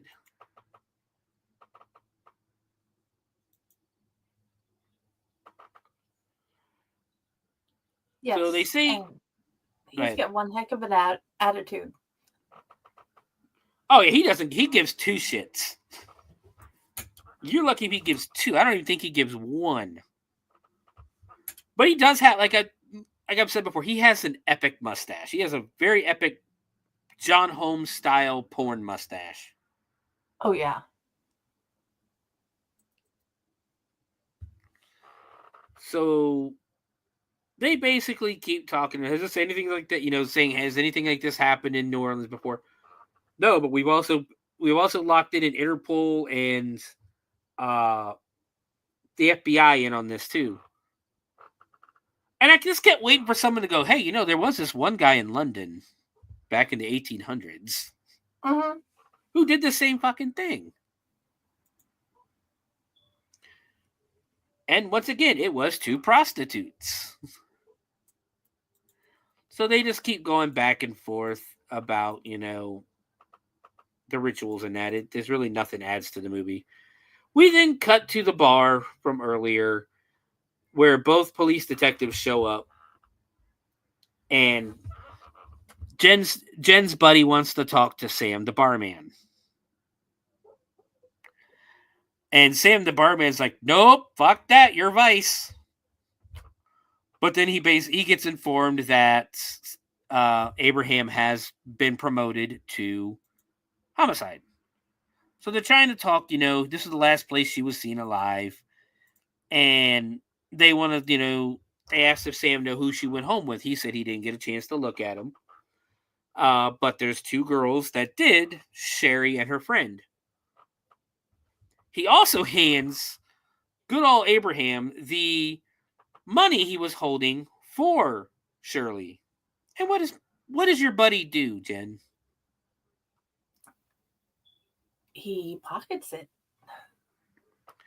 Yeah, he keeps the money. And he looks at and it's funny because he looks at the barman and goes, what, you want a receipt? The barman's like, look, I don't give a shit what you do. Look, just get out of my bar, please. You're hurting business here. Yes.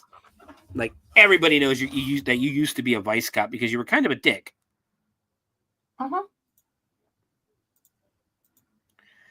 So basically Sam points them in the direction of Sherry. Sherry's sitting in the corner of the bar with a guy. I believe that is John Killsavage, man in tuxedo with Sherry. And they told him they almost essentially tell him to get the fuck out of here. So they start talking to Sherry. She asks if this is a bus and that. And she makes the comment, well, great, now we got something brand new. Someone's killing off prostitutes. Abraham says, well, let's just hope it doesn't become an epidemic. So they talk a little more, they talk about how Shirley actually enjoyed being a prostitute and that Sherry doesn't really care for it too much. So basically, they don't get any information out of Sherry, but Abraham asks what she's doing for dinner. Highly inappropriate, in my opinion, but we'll allow it. We'll allow it. So basically, she tells him if he's paying, she'll go with him. Like a hooker does. So they go. It's almost like they don't leave the rest of the room they're in and just go to a different part of the room. Yes, that's what it seemed like. And Abraham and Sherry sit down. Mayor goes to sit down, but Abraham's like, no, dude, fuck off. You're cock blocking me here. And Mayor essentially reminds Frank that, dude, you're a cop. Don't do this. Abraham tells him fuck off. Mayor fucks off. So they sit down. They start talking. A waitress comes up, and apparently I guess she used to be a hooker as well, or a prostitute as well, and got a job as a waiter or server in this restaurant.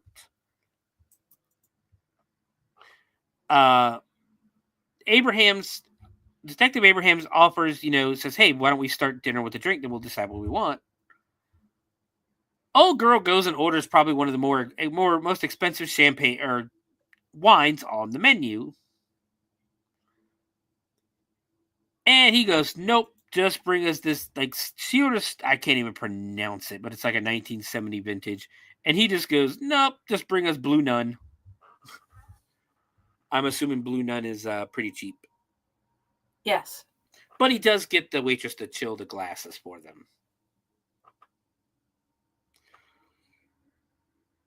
And it's funny because she's sitting there just chill the glasses. And they both look up like, okay. So basically they have a little conversation again. Then the table next to them, there's two women and a guy. The two women get up and shove each other, almost like children would do. The guy gets mad, gets up, and essentially pimp slaps one of the women a couple of times before Dr. Abrams looks at Sherry, goes, hold on a second. Grabs the dude, shoves him against the wall, and essentially tells him, he's a cop. And the other prostitute was going to bash your buddy in the head with a wine bottle. And I'm sure you would have been very sad about that, Jen. He might have deserved it, just not from him. So Sherry gets up, saves him from getting bashed in the head with a wine bottle, and convinces what's the guy's first? I don't want to keep calling him Detective Frank. Convinces Frank to not take them to jail. Tells him that she'll do whatever he wants if you don't take him to jail. So everybody goes back to eating. He agrees, and everybody goes back to eating. The pimp and his two ladies leave. There's some more conversation. Again, just nothing that contributes to the story. We cut back to John's apartment, and Sherry walks out in a nightie, here to pay her, her debt off. She looks him dead in the face and goes, this is the one that I owe you. He kind of starts to be a decent guy and says, you don't owe me nothing. She insists that she always pays her debts off. And he's like, all right, well, let's see what you got. And needless to say, they have sex off camera. We cut to... Hold on, I gotta... I tried to mute myself while this ambulance went by. So we cut to a strip club, which again has the same fucking bar! Am I the only one that noticed that? Jen, did you notice this? That it was the same bar every time? It is called We Have a Budget and we can only use the one bar. Yeah, we have a budget of $50 apparently. And in this bar this time, it's a strip club. There's a girl stripping. A redhead, basically John walks in, our killer, and offers to buy. The redhead walks up, asks him to buy her a drink. He agrees. Apparently champagne is $40 a bottle, which I guess in 1978 was a lot of money. A lot of money. But she doesn't get the whole bottle. She just gets a glass. So if you charge me $40 for a glass, I'm going to smack you.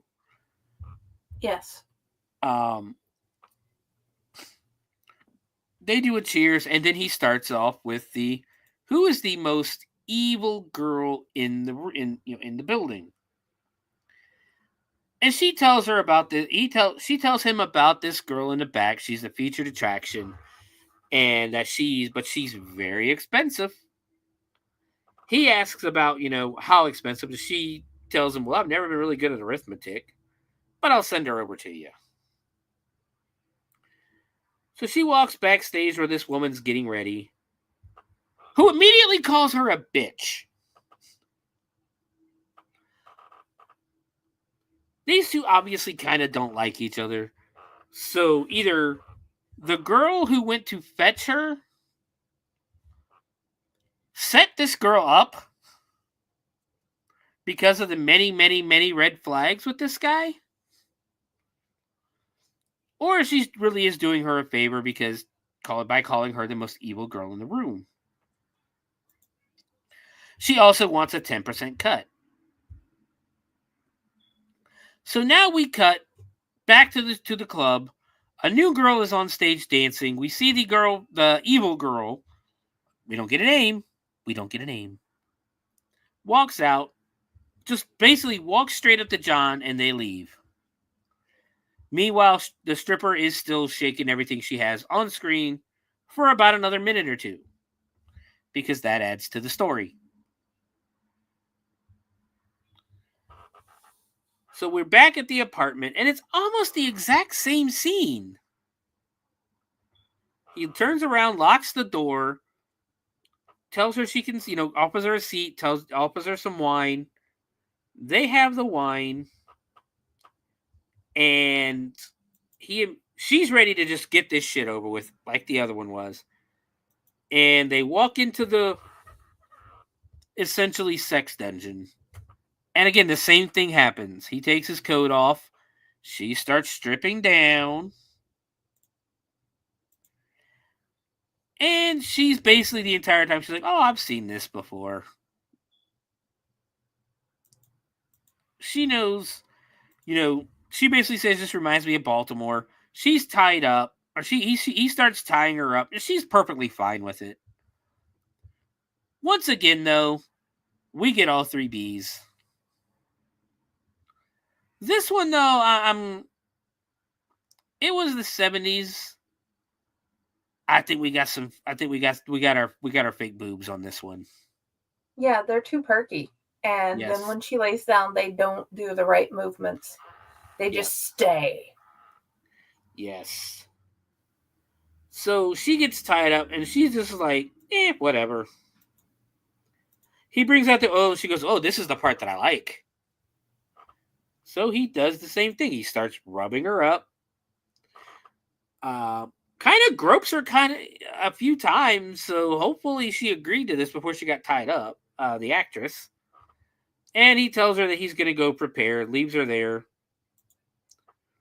Curtains open up again, and there he is in his hotel towel outfit. Which I got to say, the dagger with the spearhead is kind of cool. Yes. You can tell which ones he prefers. Mm-hmm. He wants the evil ones. Mm-hmm. That and the chest area, which he likes fake better than real. I don't know. This is the only one I think had fake, though, at least in my opinion. But she got more attention. She did.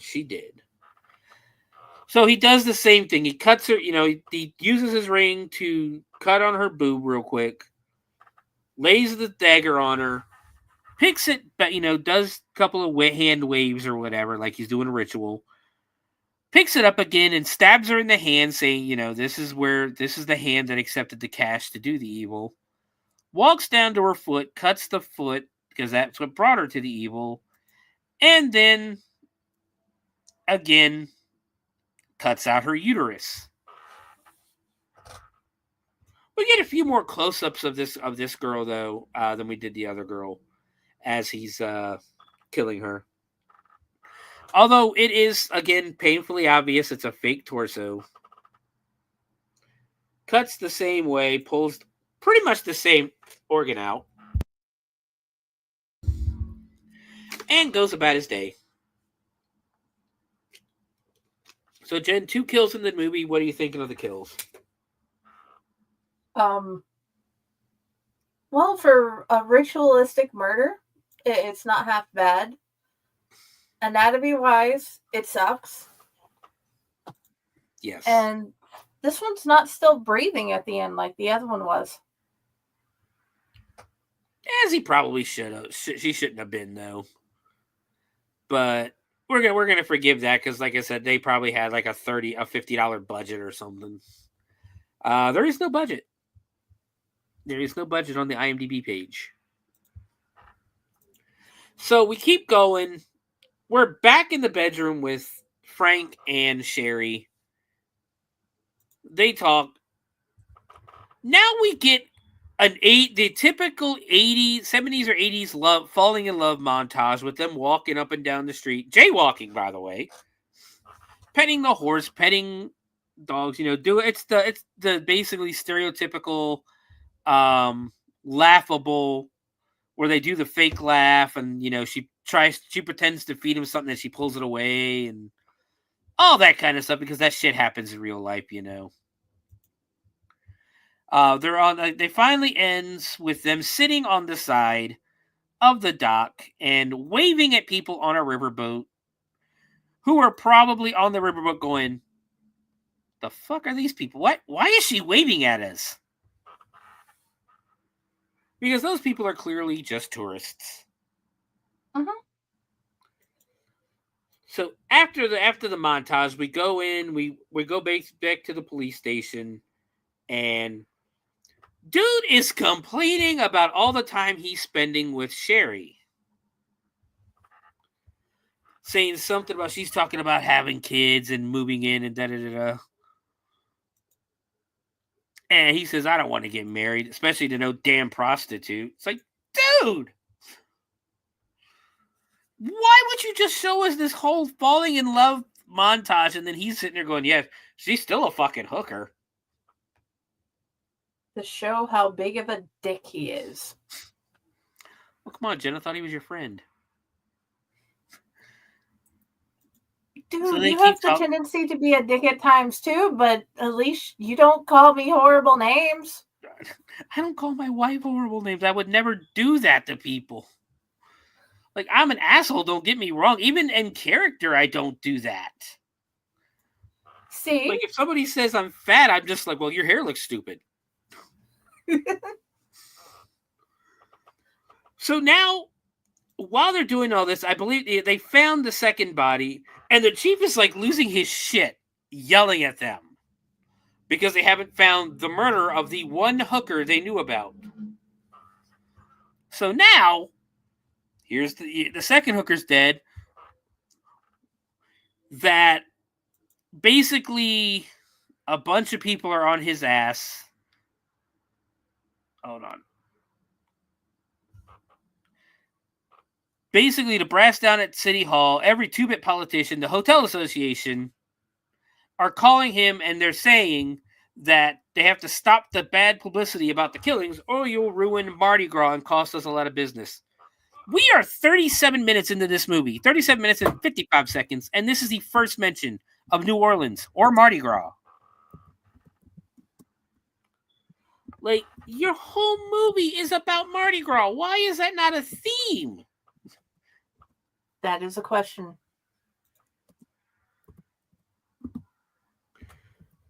They're defending themselves. They're saying they got 20 men out there doing this. So then this obvious daughter of a director or daughter of a grip or something walks up in a police uniform and is obviously reading the lines off the piece of paper she's handing to him. This is so bad right here. She called a professor at Duke University, the weird one that delves in ESP. Uh-huh. And basically, he gives her a name and an address for a guy who deals in antiquities. So we're going the psychic route now? Yes. Spoiler alert, we do not. He just basically, they go to see him in his office, which again looks like the same office as everybody else. shows them they show them pictures, and they basically start talking about ritualistic killings in America and how they still go on to this day.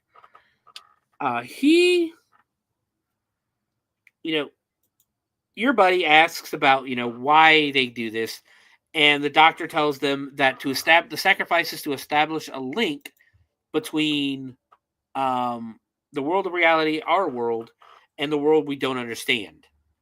The Aztecs called their god of the four directions Coatlicue? Something close to Something that. like that. Yeah. They believe that he would bless them of their... Dude, you're silent. Something happened. Yeah, I dropped my mic. Basically, I'm rolling my hands around like anybody can see me do it. And I hit my microphone. Dude, that doesn't stop you from talking with your hands, whether that we see you or not. It's just a habit at this point of life. It doesn't. But basically, they believed he would bless them for their offerings of the red cactus fruit, which, of course, would be the heart and its blood. He's not pulling the fucking heart. He's not pulling the heart out. He's pulling like the ovaries or the uterus out. He's not pulling a fucking heart. Like, that would make so much more sense. But he goes on. He keeps talking about the Aztec. Would be the heart and his blood. The reason for the sacrifice and the offerings is so that God will endow them with godly powers. It's not unusual, even in Christianity, he says. We have the sacrifice of the mass, the body, and the blood. So basically, he keeps talking about sacrifices. And they realize it's an old Aztec sacrifice, basically. Didn't take them long. Probably could have figured that shit out with an encyclopedia. Yes. It's probably what he used to tell them this. It sounded like it. Yes. So now we're back in another strip club, which again is the same fucking bar. This time is a stage, not just, a dance floor. We have a stripper who is literally covered in red paint. She's supposed to be a double, and she's letting the guys put the money on her pitchfork. John, our killer, is sitting there, gives her a $50 bill. I have been to a few strip clubs. I have never once in my life given a stripper a $50 bill. But I've also never went out on a killing spree of hookers either. So there's that. Yeah. So what was this killing spree of? Well, I haven't gone on one yet. Okay, just clarifying. Yes. So she just keeps doing a dance. After her dance is over, another girl gets on, and this chick doesn't give two shits about the dancing. Again, it's like they just went to a strip club and hired a bunch of strippers for this movie, or hired a bunch of girls off the street. Go, hey, you want to make $20? Yeah, basically. Yeah, you want to come here, just shake your ass real quick, and be in a movie. Because this one's only red down to her waist. Yes. So we cut to the other girl, the devil girl, who's going to sit with her pimp and basically tells him, hey, that guy down there in the gray suit slipped me a 50. What do you I should probably go talk to him. Well, take a while. Guess what they're planning? She talks to him for a few minutes. They get up to leave. They're walking down. The pimp gets up almost immediately afterwards. They're walking down the street, and this dude is just hiding behind a wall. Like, not even a wall, but like in a doorway, playing it against it like you remember if you were kids, how you were trying to hide behind a tree. Can you hear me? Yeah, I can hear you. Yeah. This dude is barely hiding. They walk by, like, literally he would have seen him. Walk by, Oh, yeah. the pimp jumps on his back. John and the pimp start fighting. The prostitute tries to jump on John's back. He shoves her away. The pimp pulls out a knife. John basically disarms the pimp. The prostitute picks up the knife as they're struggling, goes to stab John. John swirls him around, and the prostitute stabs and kills the pimp. I laughed at this. Oh, yeah. That was... Because... Oh, go ahead. That was one of the fakest kill scenes ever. That was goofy. It was cartoonish. Yeah. And she just stabs him with this little itty bitty knife in his gut, like his stomach. Like, at most, it probably would have been ow. But this dude is dead. Like, he just drops dead. She jumps on him crying, knowing that she's fucked up. And John just goes right back to the same fucking strip club. Like, why would you go back to the same place? And the best part is the extras in the background keep looking at the camera. So then this dude sits down next to him, and this guy got on my last fucking nerve. He is your typical hippie beatnik style.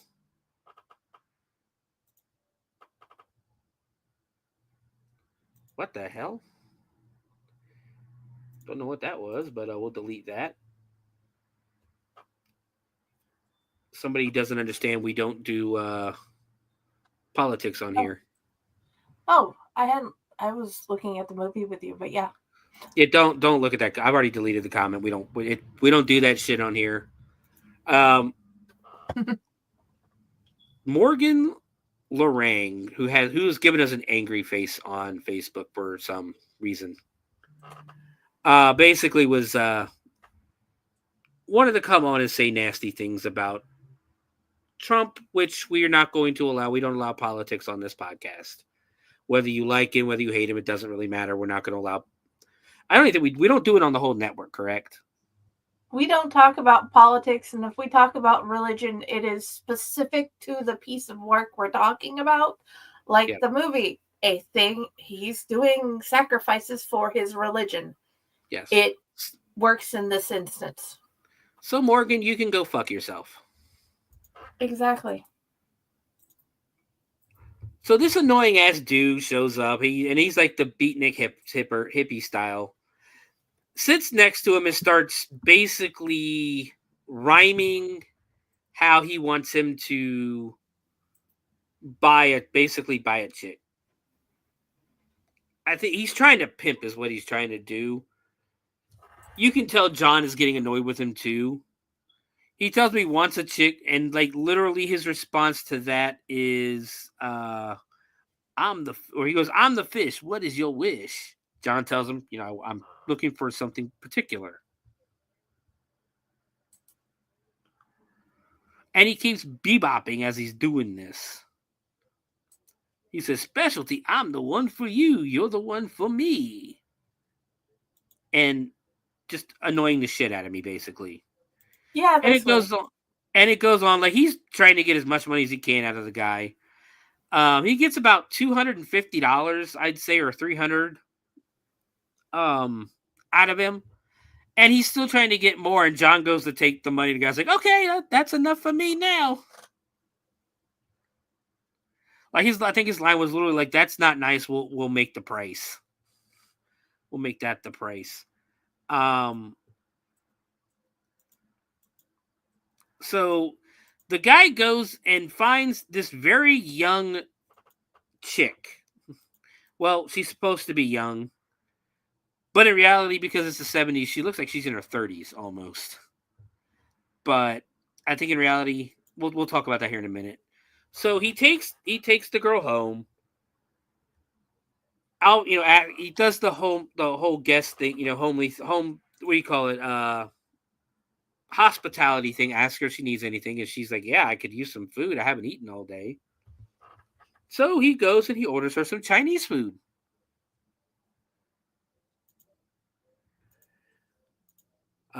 It's actually quite nice. Yes. Orders her some food, like a lot of food too. She pours herself some wine, and he basically asks her if she'd like to go freshen up and take a shower. She does. The most you get out of the shower is her behind the glass door. Still see the bush though. You know, John gets the food, and he tips the Chinese driver $10. As he does this, the Chinese driver grabs his hand and shakes it, like bows down and shakes it, thanking him, looking dead at the ring. She finishes her shower. She goes up. She's in a robe now, and they go to eat. This chick, I swear to God, took 2 fucking bites of food and is done.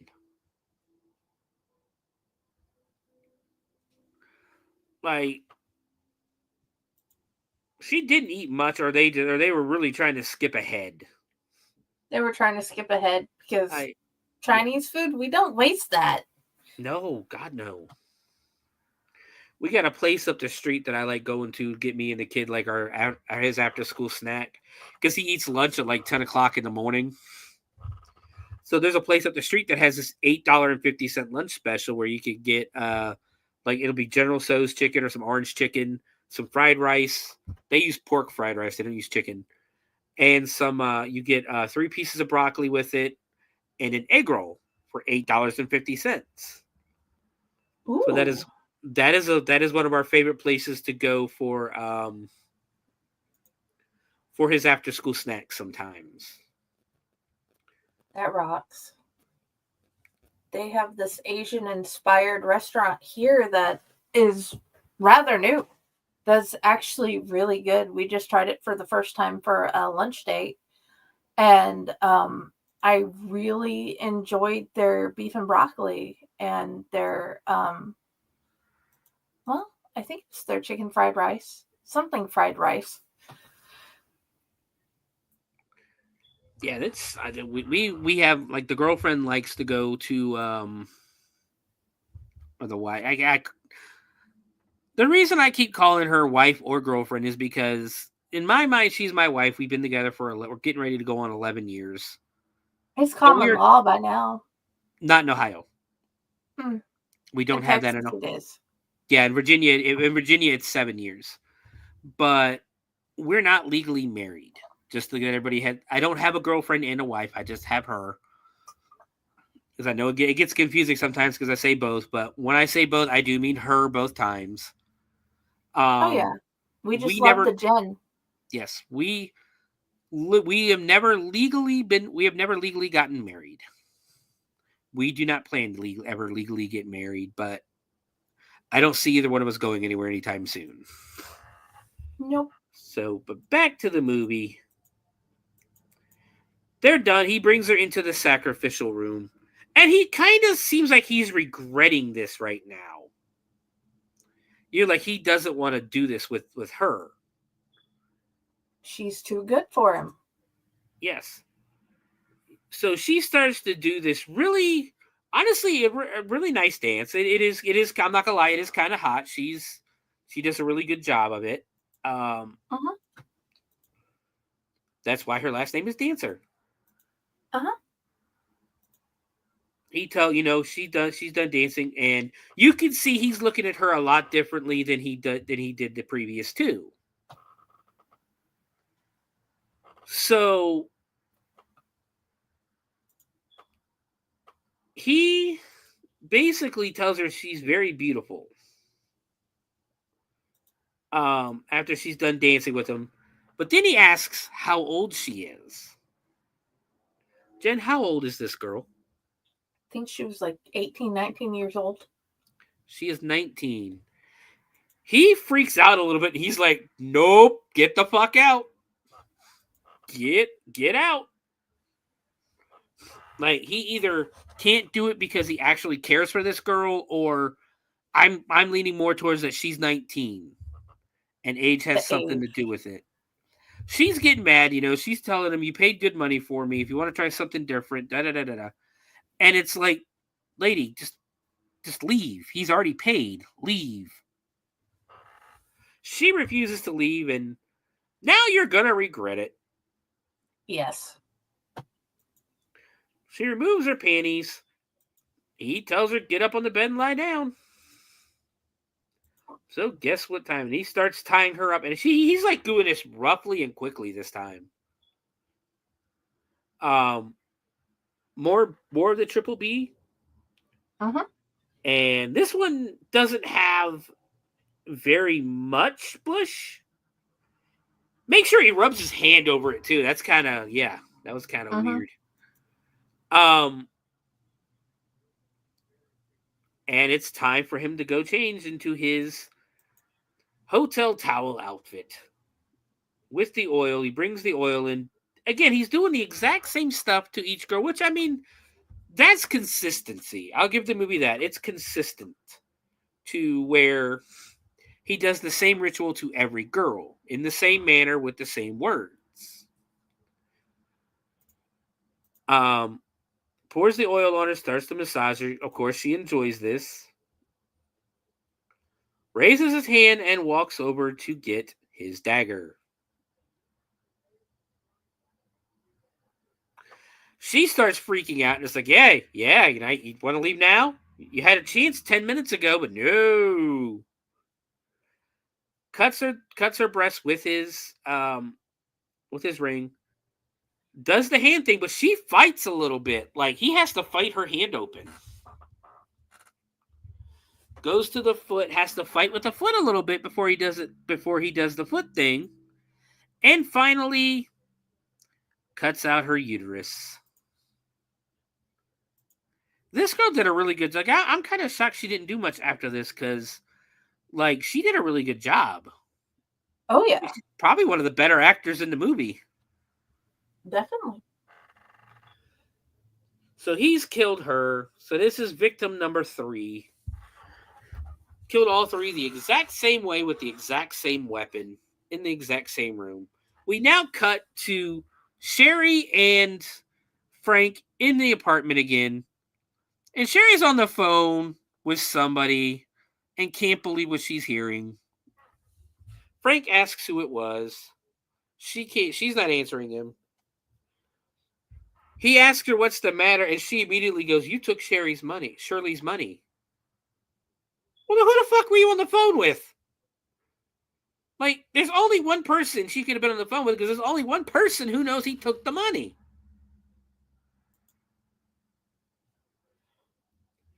And she's pissed. Like, she looks at him and she calls him a no good goddamn cop, all that good stuff. You cheat, you lie, you steal. And you get on me for being a hooker. You took the dead girl's money. You took it and you put it in your pocket. Yes, he did. Yeah. For Christ's sake, we all had to pitch in to bury her. And it's like, oh, now I feel bad.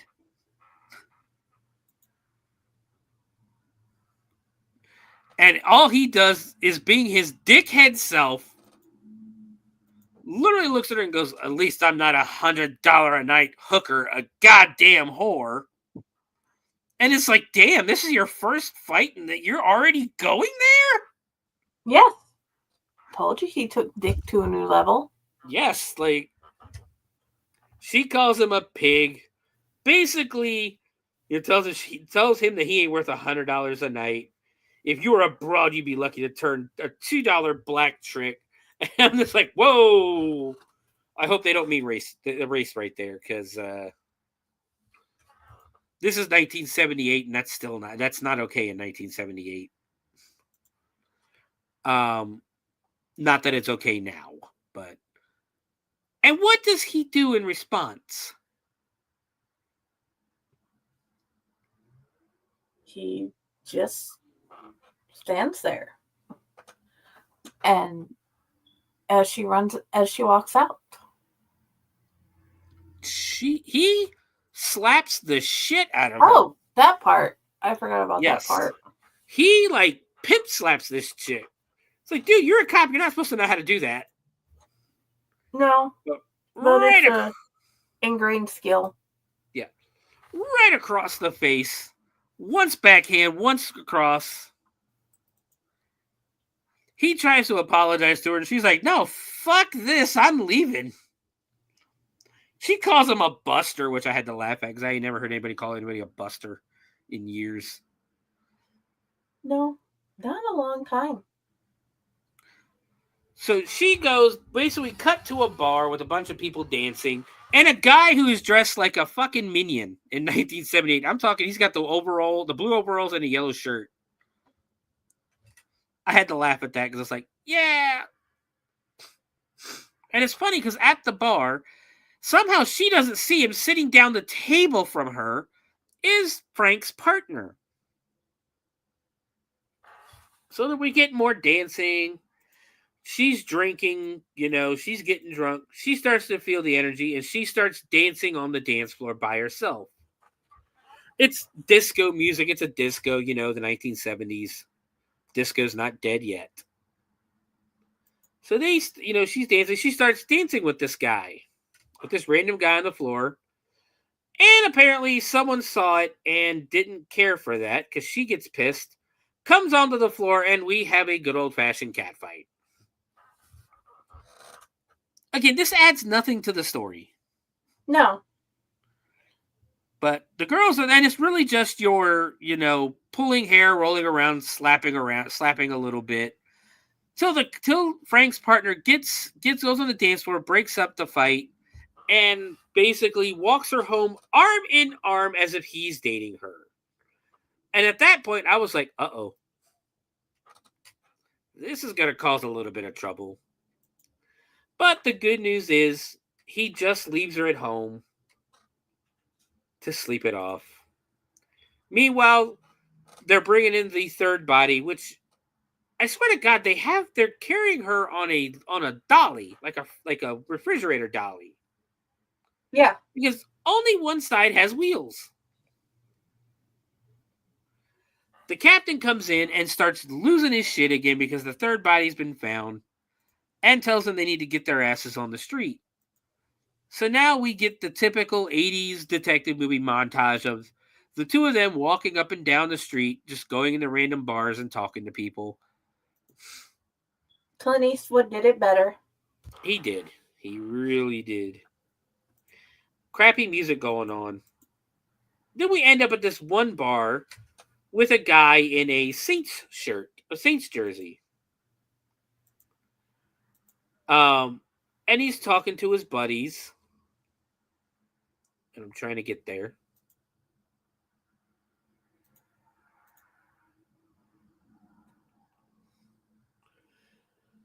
He's talking to his buddies about what the cops want. And he tells them literally some crazies running around cutting up broads. Doing what? Some weirdos as making meatballs out of hookers. Because again, that's how much they care. Uh-huh. So we get more of them walking up and down the street, talking to people. They stop this tap dancer. They start talking to him. And it's almost like 10 minutes of them just walking up and down, asking people, hey, have you seen this ring? Finally ends up with them back at a bar. And they're talking about the rule of 3 now. Because he's already killed 3 people. Frank thinks he's going to stop. That he's not going to go kill anybody else and all that good stuff. And that Carnival and Mardi Gras coming up. And he's not going to kill anybody at Mardi Gras. The hookers aren't even out on Mardi Gras, he says. I would like somebody from New Orleans to come in and please tell us. Are the hookers still out on Mardi Gras? Because every episode of Cops I watched had a hooker getting arrested at Mardi Gras. So they just keep talking. He eventually starts asking about Sherry. And Frank and finally admits that he misses her. And that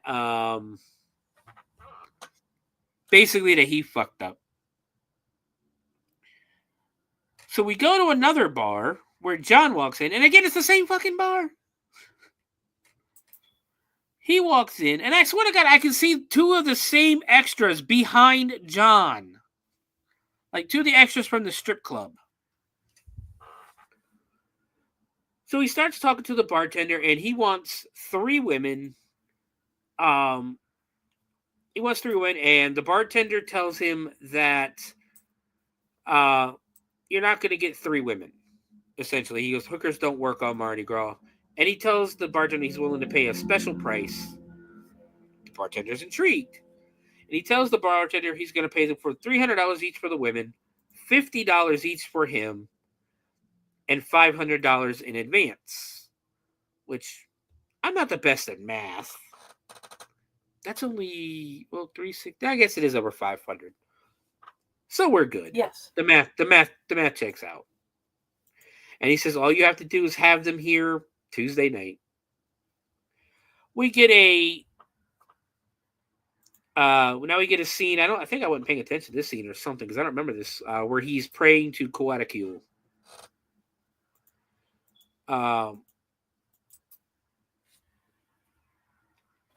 We then basically cut back to Frank, who's still drinking. And apparently, I guess his old partner or the old captain of Vice comes in. And he's like, I heard you were dating a hooker. He tells her it's over. And she went back to her old job, which I don't know how you know that. Tells him that he's never felt this way before. And the captain or whoever this guy is offers to help him find her if he promises to lighten the fuck up. Yes. You know, no more pimp slapping hookers. Maybe don't call your girlfriend. Maybe don't call your girlfriend $100 whore. Yeah, that would be good. So we keep going now. He agrees. And we cut out 14 and 37 seconds. Okay. That's when we finally get to find out it's a Mardi Gras movie. Yeah, it's our first scene of Mardi Gras, where we have the parades going by. Again, it's another montage. But then we also see John, our killer, walking around Mardi Gras with his staff, with his dagger and the mask. And it's just basically him walking around, the cops walking around and that. They actually end up bumping into each other a couple of times. And I noticed behind John, there's this same guy in a tan suit with a beard following pretty close by to him. Almost as if this way they know who's who. Yes. Like, he's obviously part of the production team, and he's there either to watch John and make sure he doesn't get lost, or to make sure that the shoulder checks come in. Because they check each other. They basically bump shoulders, which is weird because John has plenty of room to not bump into the cops. But we're going to ignore that. So they're walking around. We go back to the bar. And there is Sherry with 2 other girls. Sherry is one of the 3 girls going with John. Now, you would think Sherry, being one of the first people to see John and to meet John, would fucking recognize John. Yes. And go, oh, that's the guy who Shirley went home with and probably murdered her. Yes, that would have been something we would do. Does she do this? No. No. She's perfectly fine going with him to his apartment. So now, part of the lie he told was that he had friends coming in from out of town and he wanted, 3 girls. So they get to the apartment and Sherry is, the first one to go, hey, where's the other guys? You said there was going to be 2 other men here. And he says they must have been delayed by traffic, which is believable. It's Mardi Gras. Yes. So she takes off her robe, and she's just in a nightgown. The other two just sit down. One girl doesn't even face the camera. They want drinks, so he goes and fetches drinks. And he brings them this Peruvian drink called Parasol. Each girl, basically, it's to be drank like a shot. In one sip. Go ahead. It's a type of bourbon. Or whiskey. Yeah, I did not know this. So they all take their drinks. Well, they do. He doesn't. And then, remember how I keep saying how bad the editing in this movie is? Like, it's like, all right, cut. Lay on the ground. Unconscious. Action. Like, it's literally just a cut scene straight to them laying on the ground, all three unconscious. John walks back in, checks on them, and literally just starts carrying. This movie is dragging at this point because he picks Sherry up first, brings her to the room, comes back, gets one of the other girls. Meanwhile, we cut to the cops who are walking again, still walking. They're working in this Chinese garden, this Chinese restaurant, and they talk to the owner who has never seen the ring before in his life. They ask him, he has a delivery boy. The delivery boy comes up and they show him a picture of the ring, which how did they get it? How did they even get a picture of the ring? Like, how did you get a picture of the ring and nobody's ever seen the fucking ring? That is true. I've been wondering, how did they get the picture? Reasons. That's why. Reasons. So the Chinese guy looks at the ring and goes, oh yeah, I saw that the other day, last Tuesday. And he specifically remembers the address and the apartment number. And the cop, he looks at him and goes, how do you know that? He's like, oh, the guy tipped me 10. Like, really? That's what it takes? Good tip. So, as responsible cops, Frank looks at Avery, or what was his name? Mayer. At Detective Mayer and goes, hey, let's go get a drink while we wait for backup. These motherfuckers went to a bar. Like, you know, there's a ritualistic murderer going around, and there's a good chance that this guy's going to murder somebody tonight, but let's not stop him yet. Let's go have a drink at the bar while we wait for backup to show up. Because apparently that's going to take an hour. Like, how ridiculous. So they're in the bar. Sam comes in for no reason whatsoever and tells him that the killer has Sherry. They go running, and now we're not going to wait for backup. We're just going to go ahead and go in and get the guy. They go upstairs, or we cut upstairs. Hold on, let me get to that. No, they cut to them running upstairs, banging on the door. Police open up, all that good stuff. The bigger guy goes to break the door. He kicks it a couple of times, rams his shoulder in. The door ain't budging. Somebody get those goddamn firemen up here. When the hell did the fire department get there? They just showed up.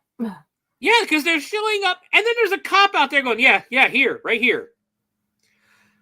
And they come up with a whole fire truck. You couldn't get a cop car. How did you get a fire truck? That is a good question. Like, what did they do? Find a couple of $100 later in the movie that someone hasn't pocketed? And the fire, the police is like, hey, upstairs, we got to get into this apartment. And these guys are just moseying their way into the apartment, into the building. We cut inside the apartment, and he now brings the third girl in. Sherry is there topless. The other girl is there topless. He just drops the other chick right on the table. The fire department finally get upstairs, and they're like, what's the problem? We need in this apartment. Oh, yeah, no problem. No, hold on. They literally take 3 whacks at it with the axe to break the door. They go, that'll do it. Let's go home now. So the fire department is left now. They showed up like, all right, we chopped the door down. Our job's done. What about the potential victims inside? Nope, we're here to chop the door down. Bye. So they go in, pointing their guns. They realize the front room's empty. John hears them and hides behind the curtain with his mask and his knife. Sherry starts screaming because the girls are now all of a sudden waking up, by the way. She's screaming. They go in and literally Detective Meyer asks where he is, and the chick tells him he's behind the curtain. Frank comes in, runs in, saves, unties Sherry. They hug. John somehow gets away. Like, I'm talking about he somehow slipped by the police from behind the curtain out onto the fire escape and is climbing down. Avery starts chasing after him, but John's pretty much gone by the time Avery gets down there. So we get a little chase scene, and it's funny because John is just, again, moseying. He's just walking. He's not running at all. Avery's booking it, trying to catch up to him. And John is, like, gone. And oddly enough, I can say I've walked past that place he walked in. Well, then the other cop goes chasing after him, and John, again, is just walking down the street, goes into this alleyway, and apparently he's now disappeared. They call it in. A random police car finally shows up. It's our first police car of the movie, by the way. But is it a police car? Hold on. I'm starting to think back. I don't think it was a police car. It looked like a plain car. So we still don't have a police car. Yeah. But in the back of the fucking car is the chief. Because all they did was take a plain car and put a light on the dashboard. He said, I lost him. He's like, I lost him. Well, call headquarters. Tell them to cordon off the French district, blah, blah, blah, the French quarters, blah, blah, blah, all that good stuff. Next, we see this station wagon pull out and go left. No cop sees this, but somehow they got a description of the vehicle. Like, nobody saw him pull out of this alley. So now we kind of get a car chase. They corner him. He's down by the warp. They corner him. He basically crashes the car or spins the car. They corner him. They go running around to get him, trying to surround him. Meanwhile, this cat and mouse motherfucker climbs the bulldozer and escapes again. He gets into a cop car, which there are 2 cop cars now. We can only afford the cop cars for the chase. Like, he literally just climbs over the bulldozer, jumps into the cop car, and for some reason drives it straight off the dock into the water. Yeah, I watched this scene twice, and I'm like, what? So they're fishing the car out of the water, and they're pushing the car out of the water. The divers are down there, and they say there's no body in the car. They get the car up. The chief reaches in, grabs the Aztec mask. We get a close-up. Fade to black. That is Mardi Gras Massacre. I don't know what to say. I've been trying to find something to say last night and today, and I can't figure out what to say. So it just, we'll get to the review here in a second. We'll do a little bit of trivia. Like I said, I do not see a budget for this movie anywhere. The movie was filmed in 1978, was released in 1983.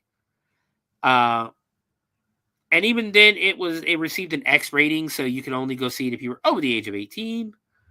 The film was listed as one of DPP's 72 video nasties in the UK, and even made the final list of 39 official titles for prosecution. But it was finally released in January of 2023 by 88 Films, 45 years after its original release. So the Mardi Gras scenes were shot on Mardi Gras. William Mezzo didn't have to audition for the role of John.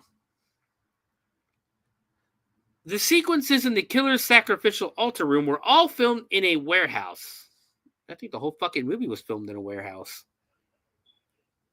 Playboy playmate Laura Mish Owens lived in New Orleans at the time and appeared in a few films and shows shot there. She was nude in most of them. So Laura Mish Owens, she played Shirley, our first kill.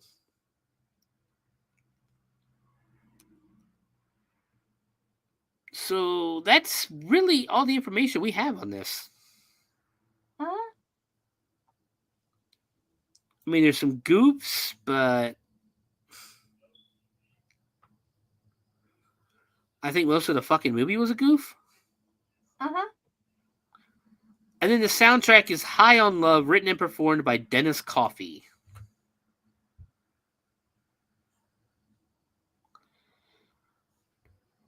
So, Jen, here's the hard question. What are your thoughts on Mardi Gras Massacre?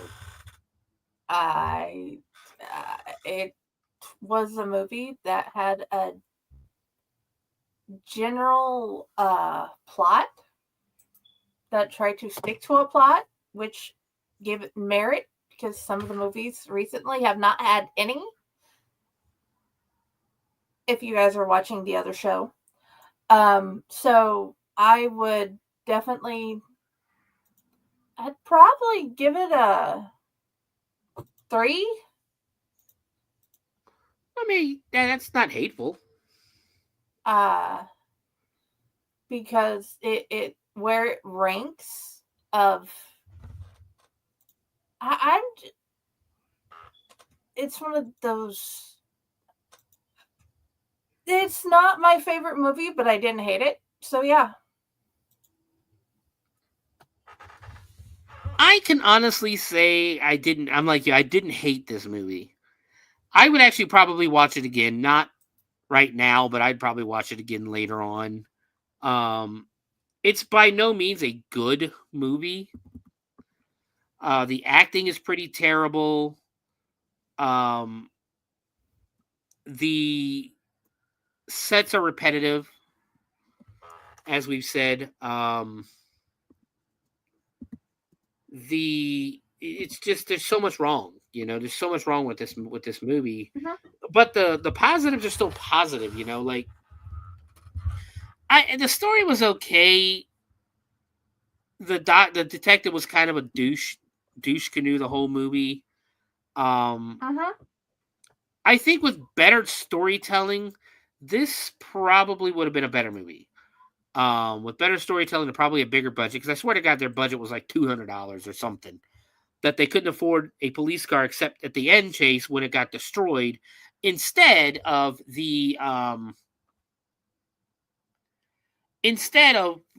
leaving, the first kill, the only police vehicle there is a meter maid scooter that these two pretty big dudes have to fit in. Yeah, and it's like, how? But then again, I've seen my daughter talk a police officer into just taking a Halloween picture with her. It probably isn't that hard. But I give it 3.25, in all honesty, because like I said, the good is good. I mean, the women were attractive. They did their job. Like I said, the 19-year-old girl did the best job. She was like the best actor in the movie. Yes. But there's like I said, there's a lot wrong, but there's still some, like, I can still see myself watching this again because it wasn't like god awful like some of the other movies we've watched recently. Especially like Amityville Thanksgiving. I will never let it go. Amityville Thanksgiving is terrible. I'm not And the asking funny thing you is, to let it go.